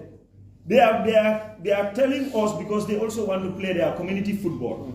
That's the pressure. If our goal is going to be the league clubs, like our members, it would have been Real de Banjul, Samga, Hawks FC, and all of that. Coming GFF here and said, provide us the field. But remember, these are the other partners that also have an interest in the infrastructure that we have, because they also want to play football. And for us, we want more people to play football. It is not our idea to make it life difficult for people to play football. We want everybody to play football who wants to play football. Answer is, I cannot give you specific, but we are making a lot of effort and then progress. Hopefully, you never know. Thank you. By summer, we may have Busumbala also ready. Thank you. Thank you. Mr. Agadaga, I saw your hand up. Yes. My question goes to the General Secretary and President. Still on this 14 pages, yes, you gave an explanation. Ismail also talked about intervention areas, like if FIFA sponsored a project or kind of intervened in the lighting, the changing room, the dressing room, and things like that. That would be identified under the infrastructure project. So this 14, that's how you explain it. But on the graph here, on the FIFA website, this is where I downloaded it, just like you printed it on the document. So here it says new, it says renovated, 14 pitches. Then it goes on in the specifics to say artificial pitches, changing rooms, floodlights, natural grass pitches, and then it goes on to offices, orders, and seating. So still, for a general understanding to the public, because you go there on the FIFA website, you see these 14 pitches. These 14 pitches, yes, you've said it's interventions and specific areas and for specific projects that FIFA intervened in. Wouldn't it have been much better or suffice to say, okay, 14 pitches, but others in progress, like in terms of work and everything. Just to add on to this, and also maybe qualifying my question, when we talk about the other fields as well, altogether, maybe it's an oversight, but by my calculation, I have Brikama, Serekunda East, Serekunda West, Banjul, Bakau, Manjai, Jarasoma, Gunjur, and Busumbala. That's all together is 9. Are there 5 other fields? And we can come into the details of that.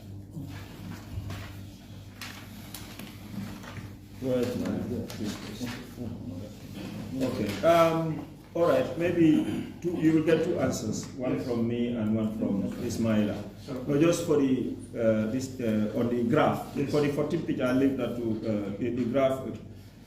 It's very clear if you look at it. That is why I told you in my intervention. I myself reached out to FIFA in terms of the way this report is being published. And I make a comparison, for example, to Nepal. Why I picked Nepal? Because in Nepal also, if you check in your report, scroll down, you will see country by country. I took my time. That you checked 38 interventions, 38 pitches. They don't do 38 pitches in Nepal. I may say also that the way they had presented the graph and the explanation of it may have misled, and then hence we are doing this press conference part of the reason of doing the press conference is also to explain that. Again, as I told you earlier, the answer is going to be the same. They did not build 14 pitches. They intervened in these areas. Artificial turf is 2 pitches that they intervened in. That we have only 2 artificial turf in the Gambia. You know, that is Banjul and this place.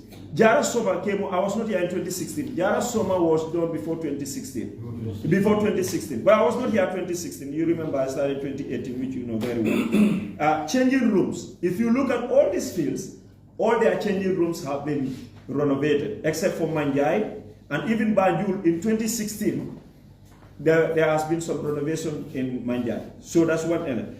Floodlights, obviously, we all know, for floodlights in Banjul, Brikama, Serekunda East and Serekunda West. Natural grass in all the pitches except Banjul and Brikama. Offices, of course, the dressing, that is the dressing room come with offices. Offices may be the offices of the referee or the match commissioner that are already part of the dressing room. And others plus sitting. The sitting are the ones that are pending. Like, let me give you an example. Busumbala, the project is approved. But it has 2 phases. Phase 1 is, Kemo, if I'm right, is the grass, the perimeter fence. Phase 2 is the pavilion. Gunjur, the same. The grass field and perimeter fence. Phase 2 will be the pavilion. By the time we complete the phase 2 and 3, in fact, maybe they will not say 14 pitches, they may say 16 pitches. But just for the clarification, for you to get the clarity, is the interventions that they are enumerating rather than constructing 14 fields. They have not constructed 14 physical construction of 14 fields has not happened. The only new fields, in fact, in this is Gunjur. That is from start, Busumbala from start, NTCC from start. NTCC, we already had the land, it's just behind where the technical office is. So again, it is the interpretation, probably, but these are the interventions. And then I think Ismaila here gave you all the documentations. These are documentations that are signed, which clearly spelled out some of these things. But again, I know you are a good journalist, and you know, our office is in Dakar.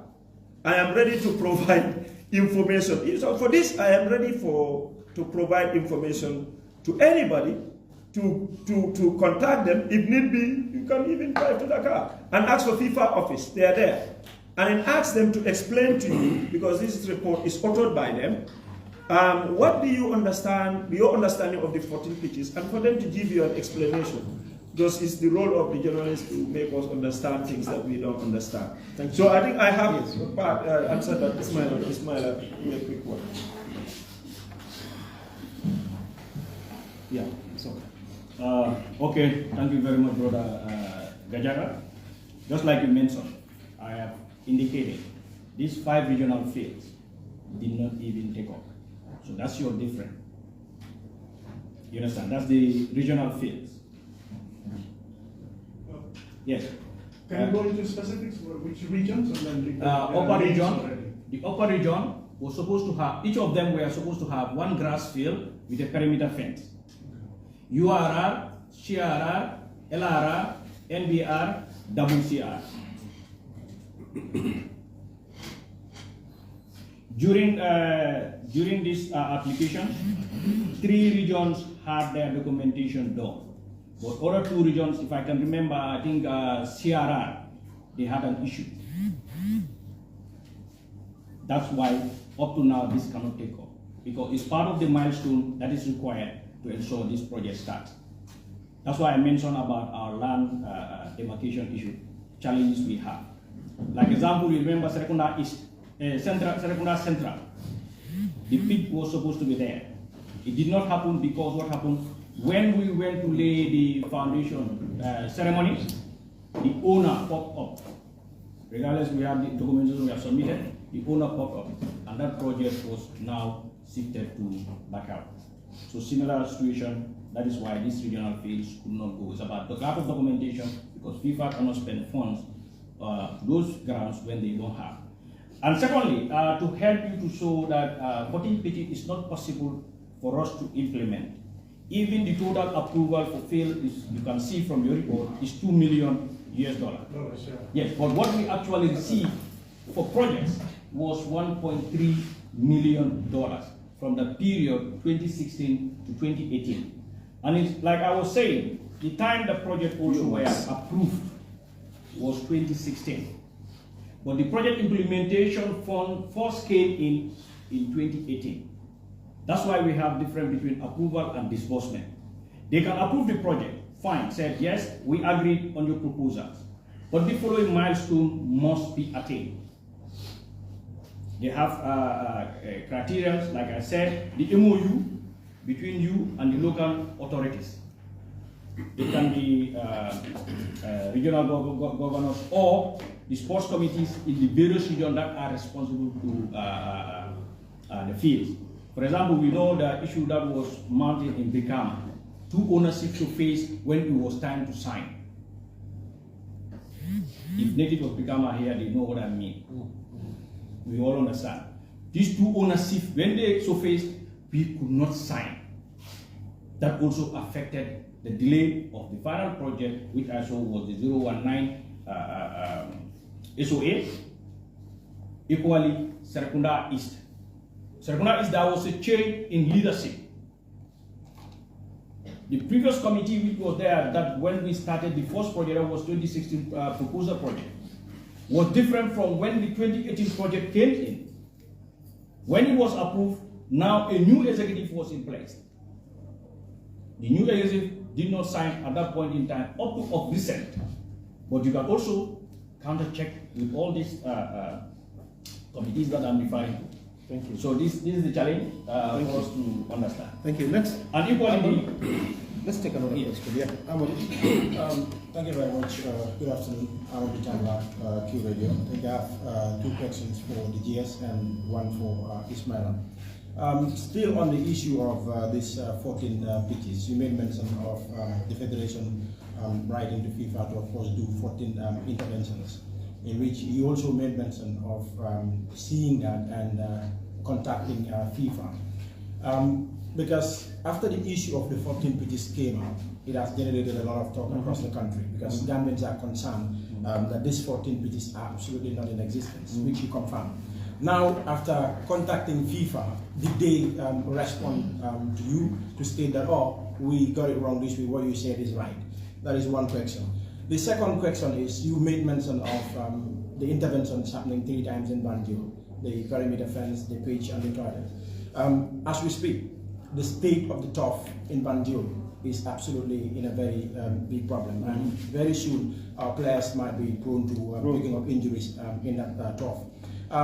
Will the Federation be in a position to write to FIFA again for another intervention, because it's really a very big concern for our players? With regards to the question for Ismaila, you talked about the national team. And everyone who is following Gambian football absolutely know that the Federation is spending a lot of money in the national team. But there has been some time where the Federation is not coming out to the public to tell them that this is exactly what is happening. Will the Federation be in a position to always come out to the people to tell them that this is what is happening and this is the amount of money that the Federation is spending on the national team? The Federation has no money here, but it is coming from FIFA and it's still diverting to the national team. Thank you. Thank you so much. Yes, first question regarding FIFA. Yes, actually I didn't write to them. I called them because there's direct communication between us. When I was calling them, maybe you, I don't know whether you can believe Bibi's testimony, but Bibi was in with my office. I called them, and like I said, I was very straight to them. I said to her first, where can I find this report? Because I want it to be authoritative. I said, I want you to send me the link of this report. Then I called Ismaila. Ismaila showed it to me. I said, I want FIFA to send me the report. Then I'll open this report. This is internet. Anything can, you can go and create a fictitious website, call it FIFA.com. You can do that. You know. But I wanted to get it from him, her rather. And she sent me the report and I went through it. The first thing I said, where are the 14 pitches that you have built in the garden? And then she made it clear that the way the sacks, the way the graph, they explain it, has even at their level, it has caused. So this is not happening only here in the Gambia. It has caused people to ask questions. Because Gambia is 14, but Nepal 38. 38 new fields from start to finish. It doesn't make sense. Nobody can, you cannot comprehend it. So I think their method of reporting, especially on the graph, may also have some, there are limitations. They need to go a little bit detailed for people to understand. Because when you say 14 pitches, the direct interpretation would be, which means they build 14 pitches. But if you say 14 pitches, then they come down and then they explain to you, the areas they have intervened in. It is clearly here. They say, if they say 14 pitches, if it is only 14 stand-alone pitches, they will name the pitch and exactly what they did in that pitch. But you all know that lights are not in other pitches. That tells you, logically, you think they are mentioning light here, but light are in only 4 pitches in the Gambia. Banjul, Brikama, Serekunda East, and Serekunda West. That tells you that if at all the 14 pitches stands, which means light should be in all the 14 pitches. So you see their reporting has some deficiency, which they had admitted. And hence, I took the decision to say, a lot of people are there, genuine, very genuine, are there, and they are clearly misunderstanding this whole thing. So I think it is time for us to go out and have a discussion with the media, because you carry our message. We are talking to the public, but through you, so that people understand that this is exactly the situation. What is saying here, because these data are subjected to interpretation also. Graphs are subjected to interpretation. But they had issue with that, because how do I know Nepal? It was herself who mentioned Nepal. Said, in fact, they had, again in Nepal, probably the stakeholders, they think that their federation, basically stuff, and then they have to contact FIFA. And then the thing also is, I made complaint about FIFA. Before you release a report about the Gambia, and they will put that into consideration. Remember, all these things are new. What Infantino is trying to do is trying to tell people the impact of Forward, what Forward has done for football. And for Gambia, Forward has done a lot for us there. We are not downplaying this in any shape or form. We are just saying that what is reported here, the way it is interpreted, is not the reality. It is our duty to explain to people that, their understanding about this thing is not what is the case is. So I think that answers your question. The other one was Banjul. Banjul is a serious issue, Mr. Tamba. And I'm not going to come here and sugarcoat anything for you. We had a great disappointment in Banjul because we made a tender for both Brikama and Banjul artificial turf. Now, we went through the same process and all of that. Unfortunately, the artificial turf that was supplied to Banjul was substandard. Unfortunately. That one, it's not GFF that did it, but GFF is responsible. Like I said to you earlier, GFF will take responsibility. We told FIFA, they saw it, they went there. They went there. The team that came, they went to Banjul, they saw it. And there are plans, we are working hand in glove. I don't want to reveal certain things with the Banjul Sports Committee, led by Musa, to work with GFF to see what we can do, probably to remove the whole artificial turf again. You are right, it cannot serve for another year, and the health or also the well-being of our players, they matter to us a lot.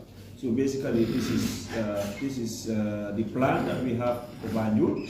I must say this, the committee in Banjul are very cooperative and very understanding, Musa. And I must also say that even in Serekunda East, Mr. Cham, sometimes we fight, me and him, but really, he's also, you see the grass there.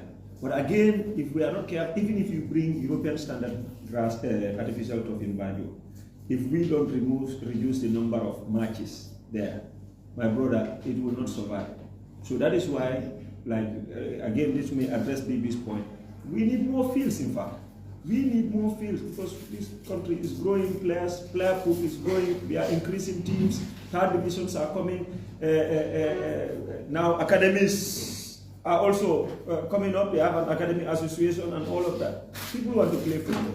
So, but yes, that is for Banjul. We have plans to deal with that. Thank you. The next question is national team funding. Yeah? Yes. We have 10 minutes to go. Within this period, we should be able to exhaust. Okay, thank you. It's coming up to 2 o'clock. Thank you very much, Brother Tamba. Like I started, I'm not relenting.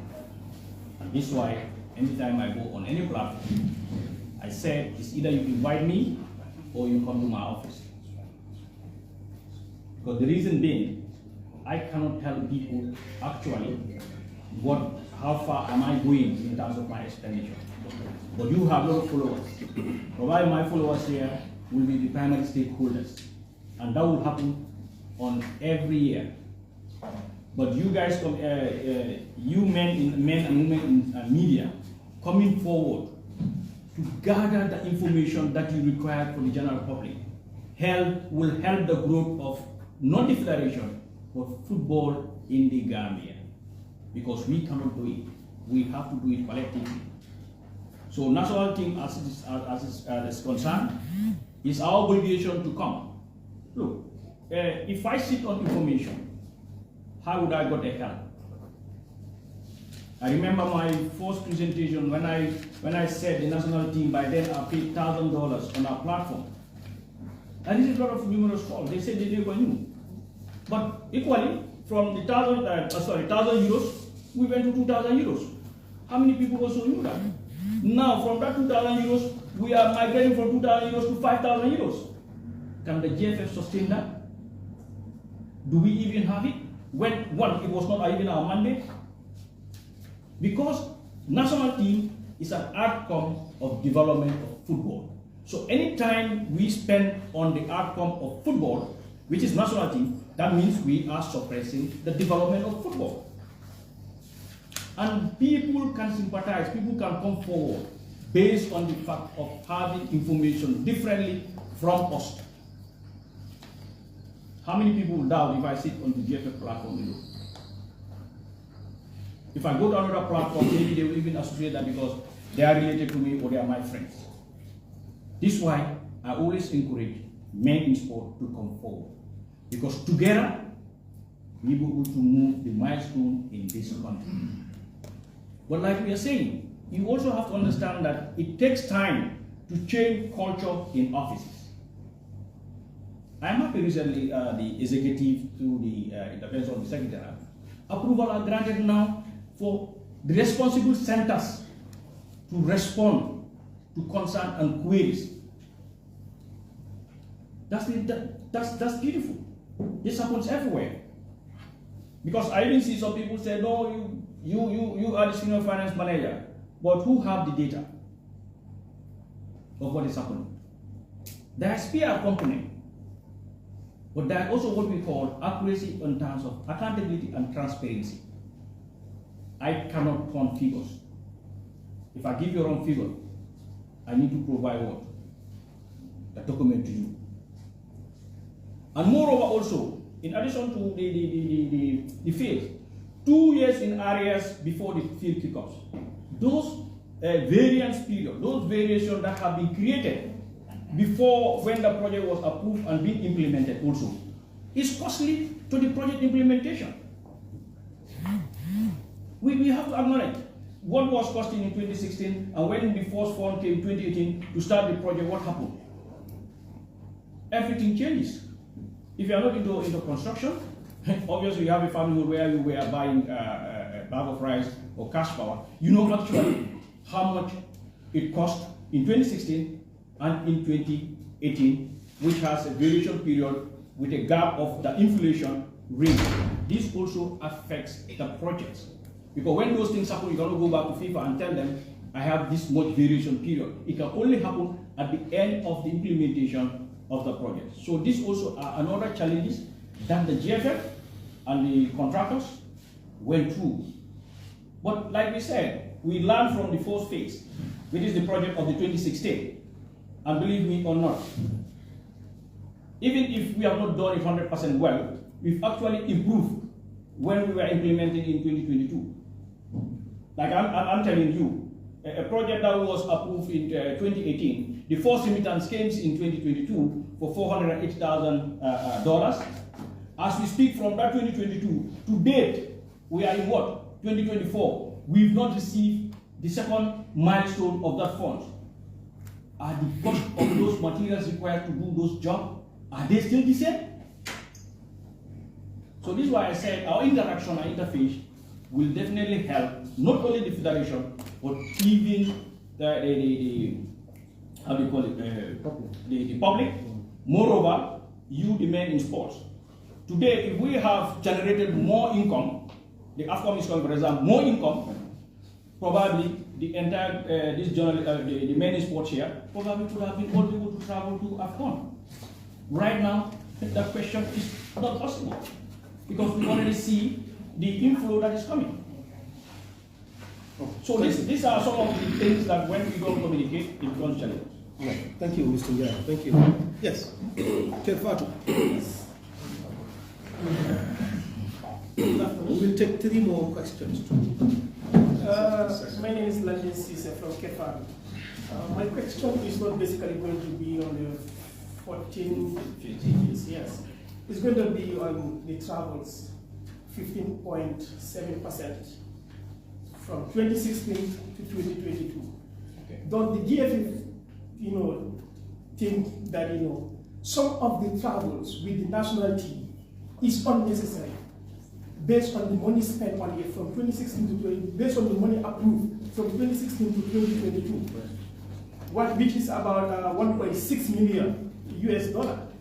If you look at the graph, some of the travels from the GFF, the money that you use on travels expenses, that money can be used for something else that will benefit the football of this country. Some of the travel with the national teams, don't you people think it is not necessary for the president of the GFF, the secretary general, the first vice president, the second vice president, everybody go follow the national team to where they are camping? Don't you think that is unnecessary? Thank you very much.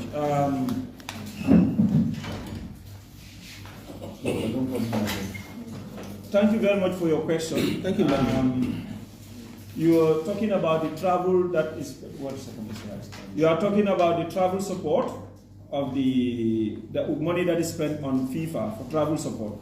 Basically, maybe you have not, like I said, maybe you have not interpreted that very well. That may not include this. This is travel support that we receive from FIFA from 2016 to now, and this travel support, like I told you, cannot even take care of one if you segment it.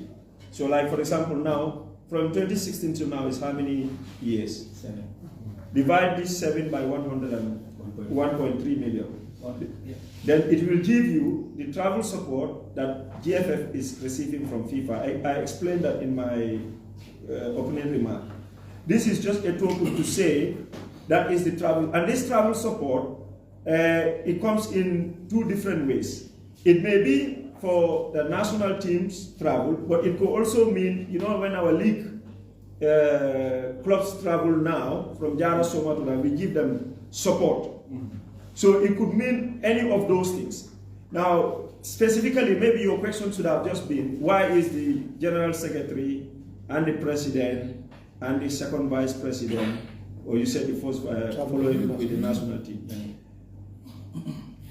Anytime the General Secretary travels with the national team, then the match is being hosted away. Again, I see it's good. I like this question. I'm not even any way upset about it, even though I'm in it. But it's an opportunity to explain. Anytime you see the General Secretary with the national team, then the match is supposed to be here in the Gambia, and it doesn't play. You know the role of the General Secretary in organizing an international match. You should have done some research on that. Of course I know, but I'm you know. to answer your answer, yes. Yes. Fantastic. You know. General Secretary is the one responsible to organize an international match. Now, for example, if I am here in the Gambia, it is the General Secretary that is responsible to organize the MCM. It's the General Secretary that is responsible to look after the referees and then the match commission. Now, if you are hosting your match in Morocco, for example, let me be specific. Moroccan General Secretary will not do that for you. No other person will do that for you.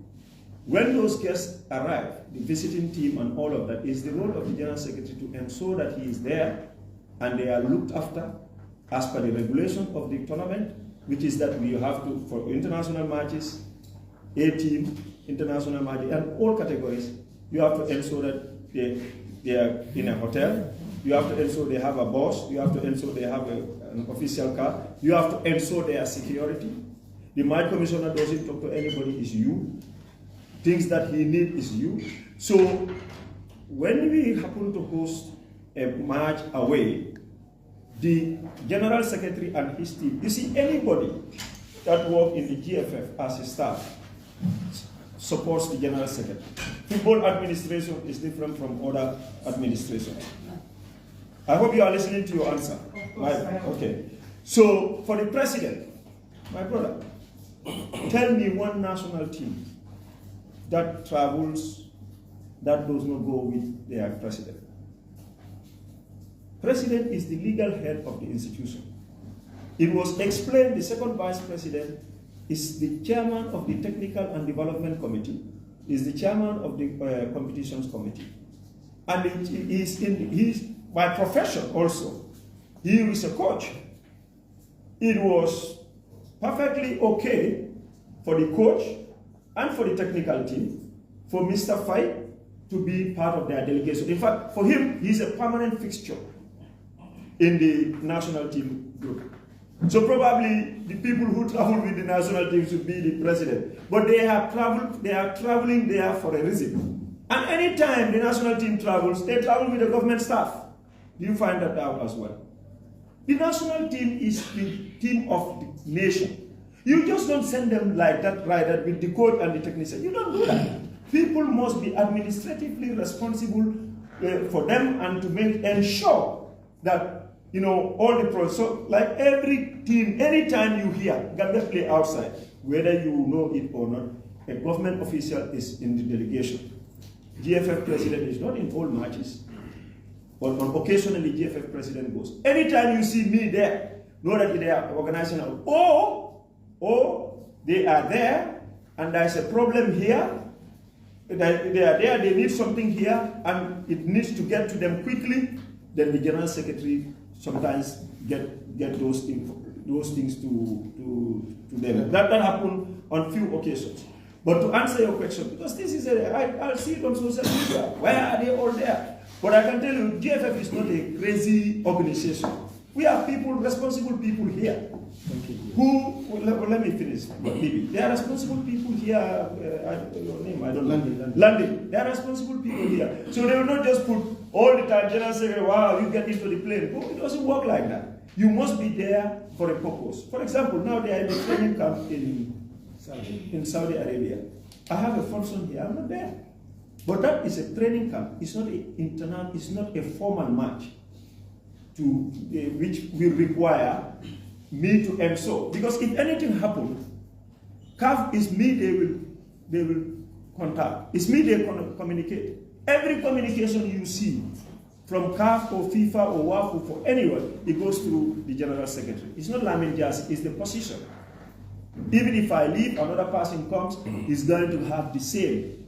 So let's all pray we have our stadium. Probably let's see me with the national team. I have a follow-up question to that. Yes, Is it a CAF or FIFA requirement that the Football Federation presidents should follow the national team? Like the president, the vice president should follow the national team anywhere they go. Is it a requirement? No. The answer to your question is CAF doesn't care who, whether the entire executive travel. But there are requirements, for example, that, like I said, in terms of every country, there are certain minimal requirements that is needed to be part of the delegation that travels with the national team. For example, I don't know whether you're there. I will tell you, people here, they say, like they complain about the president traveling, general secretary. We are talking about two people because he is the president and the general secretary on occasional basis.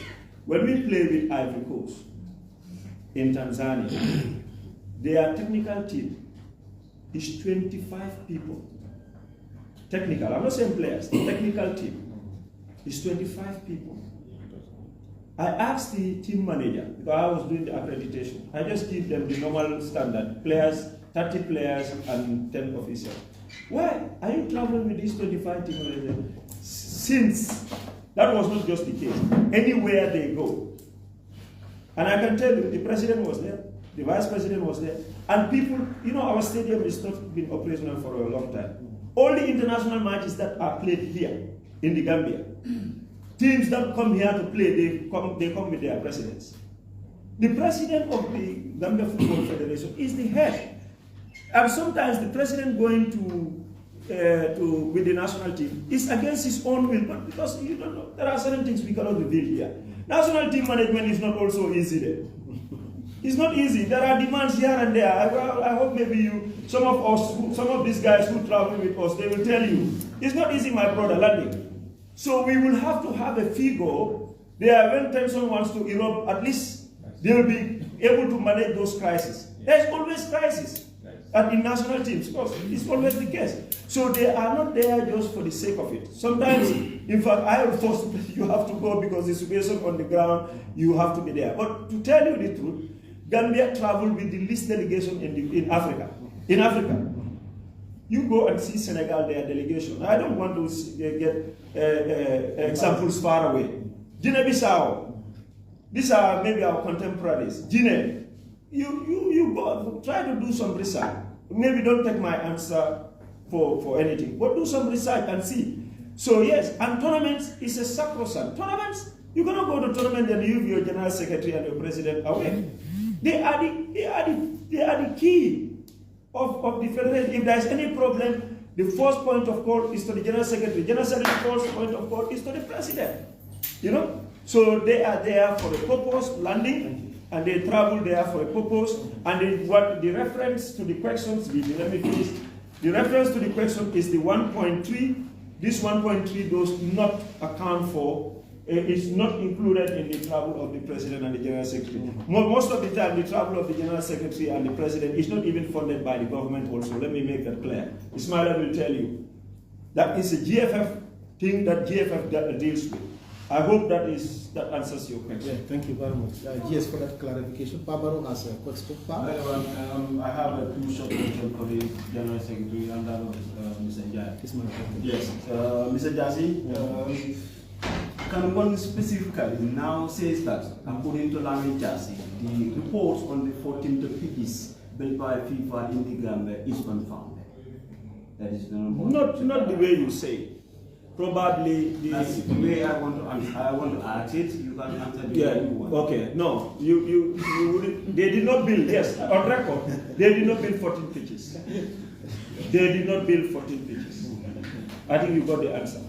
Okay. They had intervened in the fields that we have earlier reported, but they're not physically on stock 14 pitches. So not necessarily as unfounded, but he will also report as he answered. Yes. He asked his question, I gave him an answer. Yes. Yes. Another one that you're talking about, we talk about the travel support. Yeah. And you talk about the equipment support. We all understand that. It is now happening. Can you tell us the specific amount that is being given as a travel support yearly and the equipment support that comes along with the forward program that is 2.0? Thank you very much. That question is good, and even the first question is also good because you want specific answer from me. Don't worry, Pi is my bitter. So we have this journalistic heart, but that is also there. That part I will let Ismaila answer that. For you, the specific, you are asking for specific amount. Yes, for the travel support, and then Ismaila will answer that. Ismaila, be brief. We have yes. 5 minutes. Just the figures. He wants the figures. Yes. Yes, I will come to you. Just give him the figures. No. Yes. One, I want to make it very clear. The travel support start coming in 2018, and the first phase of the travel support that we received was only $61,000. After which it was increased to $200,000. Up to recent in 2022 that we are out of, that's now increased to $250,000. Yeah. Which is made for our national team, meaning FIFA is supporting Gambia. Yeah. Initially, $200,000 for our 8 national teams. It was not only for senior national team, but for our 8 national team. All that we receive from FIFA is $200,000. And now, which has now been increased to $250,000. I think that's clear. Yeah. For example, if you take $60 for $1 by $200,000, you're talking about $12 million. Unfortunately, one outing of the national team A, at the time we were receiving, that was around 2018, happens to be around $15 million, which was shortfall. So meaning if the national team A was out once, that money is spent. All other 8 national teams, we don't have money for it. We take it from our developmental program. This is what was happening. And this is why for these 7 good days, we have 1.3. Equipment also started coming in 2018. That's why sometimes I think it's a blessing when they do their world review. Maybe these things happen to be coming from Gambia. They see that Gambia, the national team, was mainly taken care of by the GFF.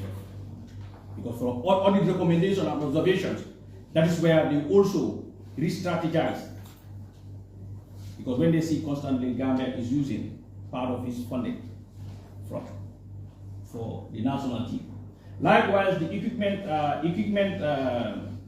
support, we also started in 2019, not 2014 or 2016, 2019. Equipment support started coming to Gambia 2019, which has a 4-year cycle. If I say 4-year cycle, that's the strategic period. So this one, $200,000, was divided into 4, meaning every year you are entitled for $50,000. And that $50,000, that is where when we have our kit sponsors, we pay part of our commitment fee to ensure that kit sponsor is being implemented. So, thank you. His question has been answered now. It's very specific. Let's yes. Is it a follow-up question? Yeah, yes. Talking about the 2.0 now. The forward program. Yes, 2016. Yes. The period for the 2.0 is almost ended, and we are now moving to the 3.0. You're talking about the pending balance of $700,000 US, but the Gambia Football Federation still couldn't have access to it. Can you tell us why you could not have access to it? Is it because you were not doing it's supposed to be? And when we're talking about the 3.0, when do you think the 3.0 program will start? And if it started, do you think the Gambia is in the position to have access to it? Thank you, Pa. Fair questions. I hope you have we have answered your two. The third one is about 3.2. Yes, 2.0. You know why? I explained that. The reason why we could not get, and that is mainly on the project side. Because for operational support, the way it works, like in January, this is a perfect time to explain this. You know, we are in January now. FIFA will release the first installment payment, yeah, of operational support. So that one, you will get it. If you recall, during COVID period, they have waived the requirement. Because even this operational support also, now, this January we will receive operational support, the full amount. No, 50. The operational support, full amount of the operational support. No, 50%. 50% of the operational support, thank you. 50% of the operational support we will get. But now in July, another 50% is due. Before we get that, there are conditions that we need to meet. So the condition that they had waived during COVID, say, no more. Now then for example, we have to play 90 league matches. We have to play, I know you are afraid with this because you read this stuff. That part I know. Yeah. 90 matches, you have to play 4, national team have to play 4 matches, women have to play this number of matches, and so on and so on. You know, after this, I am going to send, I promise you all of this, I'm going to send BB the forward regulation. He will send it in your, I think you have a group, the Sport Journalists Association group. I want everyone to have the FIFA regulation. It's important that you read it. Maybe I'll forward it to you, you can forward it. It's in October. So basically, Pa, we could not receive this money because even though the projects are approved, we will have to do a report to say the amount of work we have done. And FIFA will quantify that. Like the consultant will say, this is the amount of work done, and this is the money that we think have done this work. It comes to this guy, he brings it to me, I send it to FIFA, FIFA send it to consultant. Consultant now will check, okay, they said they did 30%, and 30% amount to this. So now, because they completed 30%, we need to pay 40%. We couldn't get that progress report because we are still in implementation. You understand what I'm making? Now, these are the reasons, the core reasons of the result of the layers of the project. It's not that somebody chopping the money somewhere, like others will say. It is not that. It's because you cannot move unless what you started, you complete that. When you complete that, you send a report, they have to certify it. So that is why they came here. They came here shortly, not long ago. They went to all the places. This new artificial turf lake, like he asked, the perimeter fence of Banjul and all of them, they asked, and this time around, you know how they did it? Before they released the money, they came first and see, okay, this is what you want to do. How is the state of this? They went. When we said we did it, they came back and said, okay, you said you did it, let's see what you did. But I'm not going to sit here and try to praise the GFF, maybe others will say I work for them. But maybe this guy can tell you, you know what FIFA said? He said, in fact, we have undervalued some of our projects. Like Ismaila is saying, because we told them sometimes this get delayed. And variation, we all know the price increase that happened not even to but food commodities. That we are undervaluing some of our things, and that is why we are facing some of the problems. Contrary to what people are saying. So I think that answers your question. Forward 3.0 has commenced. We have signed a contract of agreed objective with FIFA of the areas that we want to intervene in for the next 4 years. So we are hoping that, you know, and then the money, just to tell you, we don't lose the 7 something. Because we are not the only country. I don't want to name countries here, but I only hope people do research in other places. Maybe you want to do research and find out how many projects did Nigeria implement from FIFA 4. Try and find out. I'm in contact with the fourth program from 2018 today. So if you find this thing out, you will say, even though, you know, Gambia we agree, but for us, in fact, we don't have a choice. Without FIFA Forward, we will not exist. Without FIFA Forward, GFF will not exist. So this is something, it's our treasure. It's our treasure. It's something that we don't do. So it started, and then now the requirements are going to kick it straight away.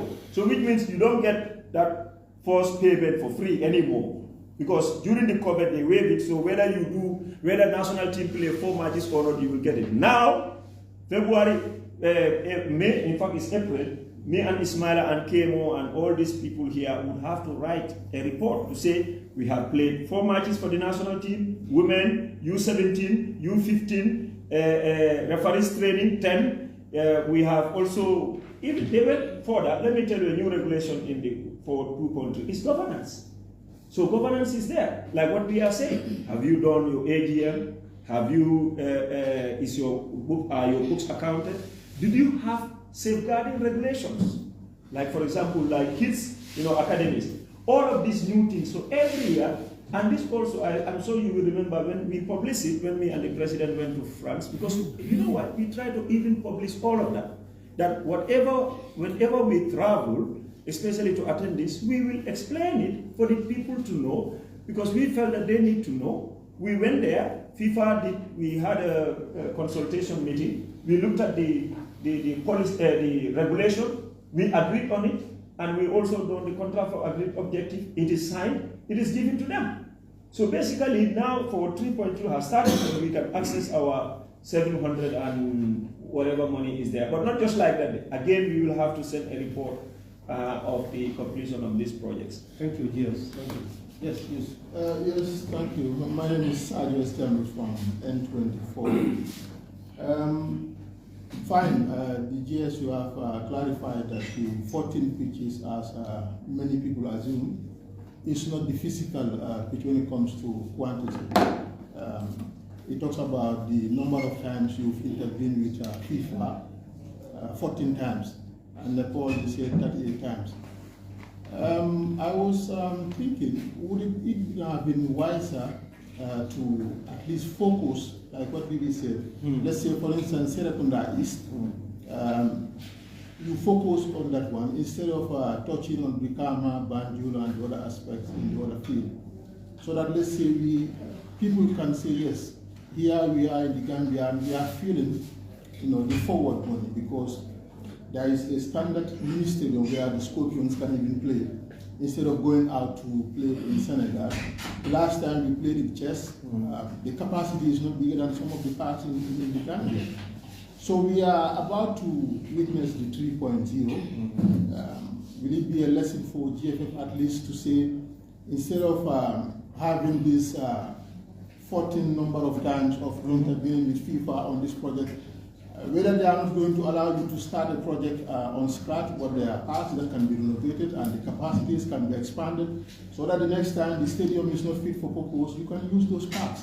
Thank you. And like I've seen in Mauritania, they built 8,000 capacity out of this project, FIFA Forward, and they are using it for their national teams to play there. Thank you very much. Yeah. We are aware of Mauritania, are our very good friends, and like we said, we share lessons, but our conditions and our situations are very different. I only hope I'm talking on. Now, like I answered BB's question, is the same answer. For us, we cannot, all the other fields were a priority for us.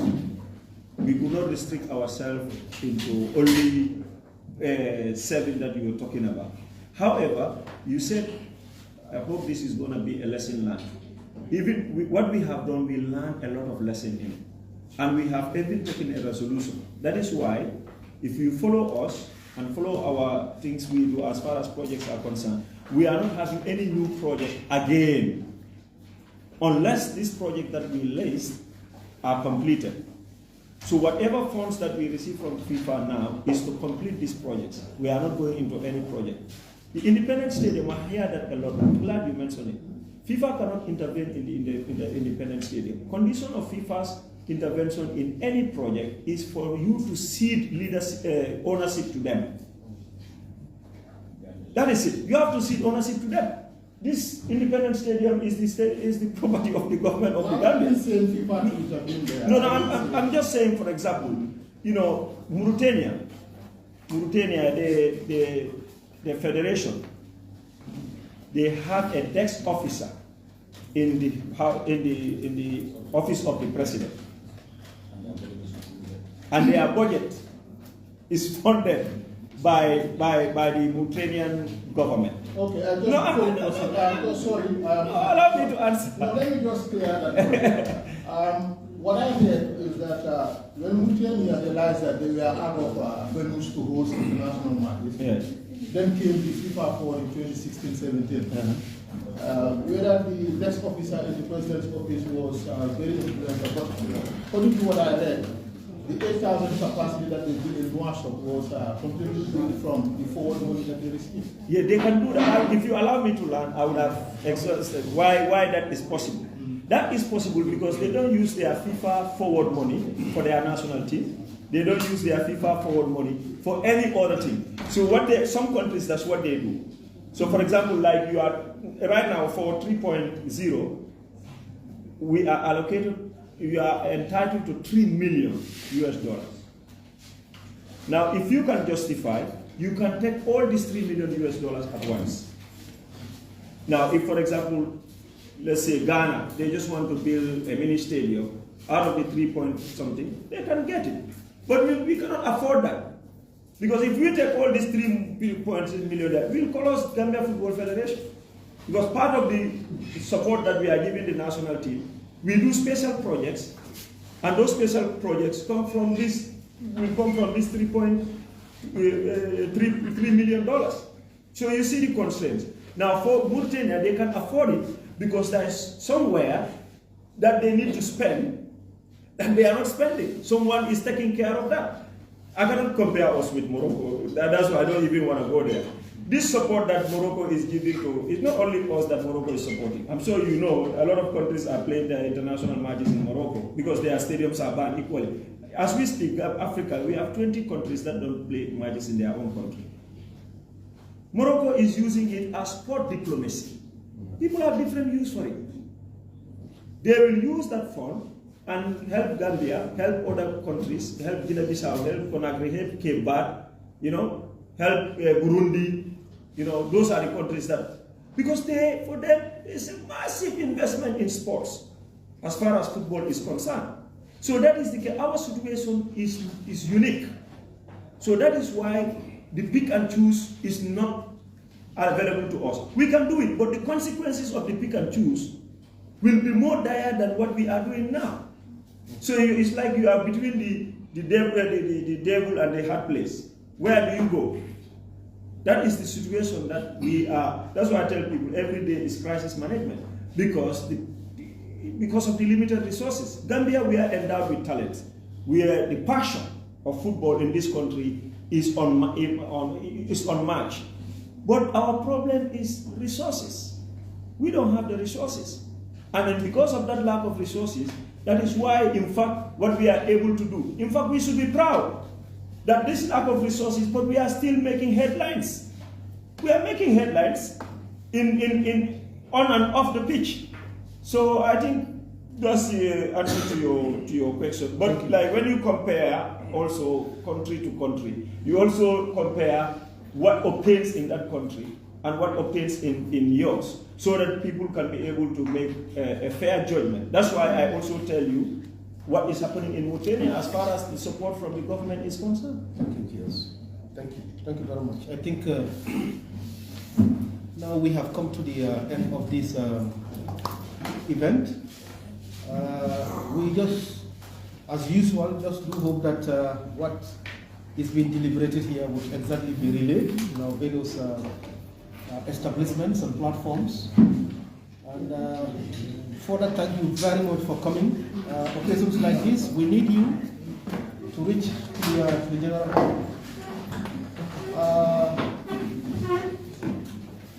All those who have attended this program, please see with Mariama, my colleague Mariama Bojan, for your transport reimbursements. All right, quite apart from that, thank you so very much, and let's end this session with prayers.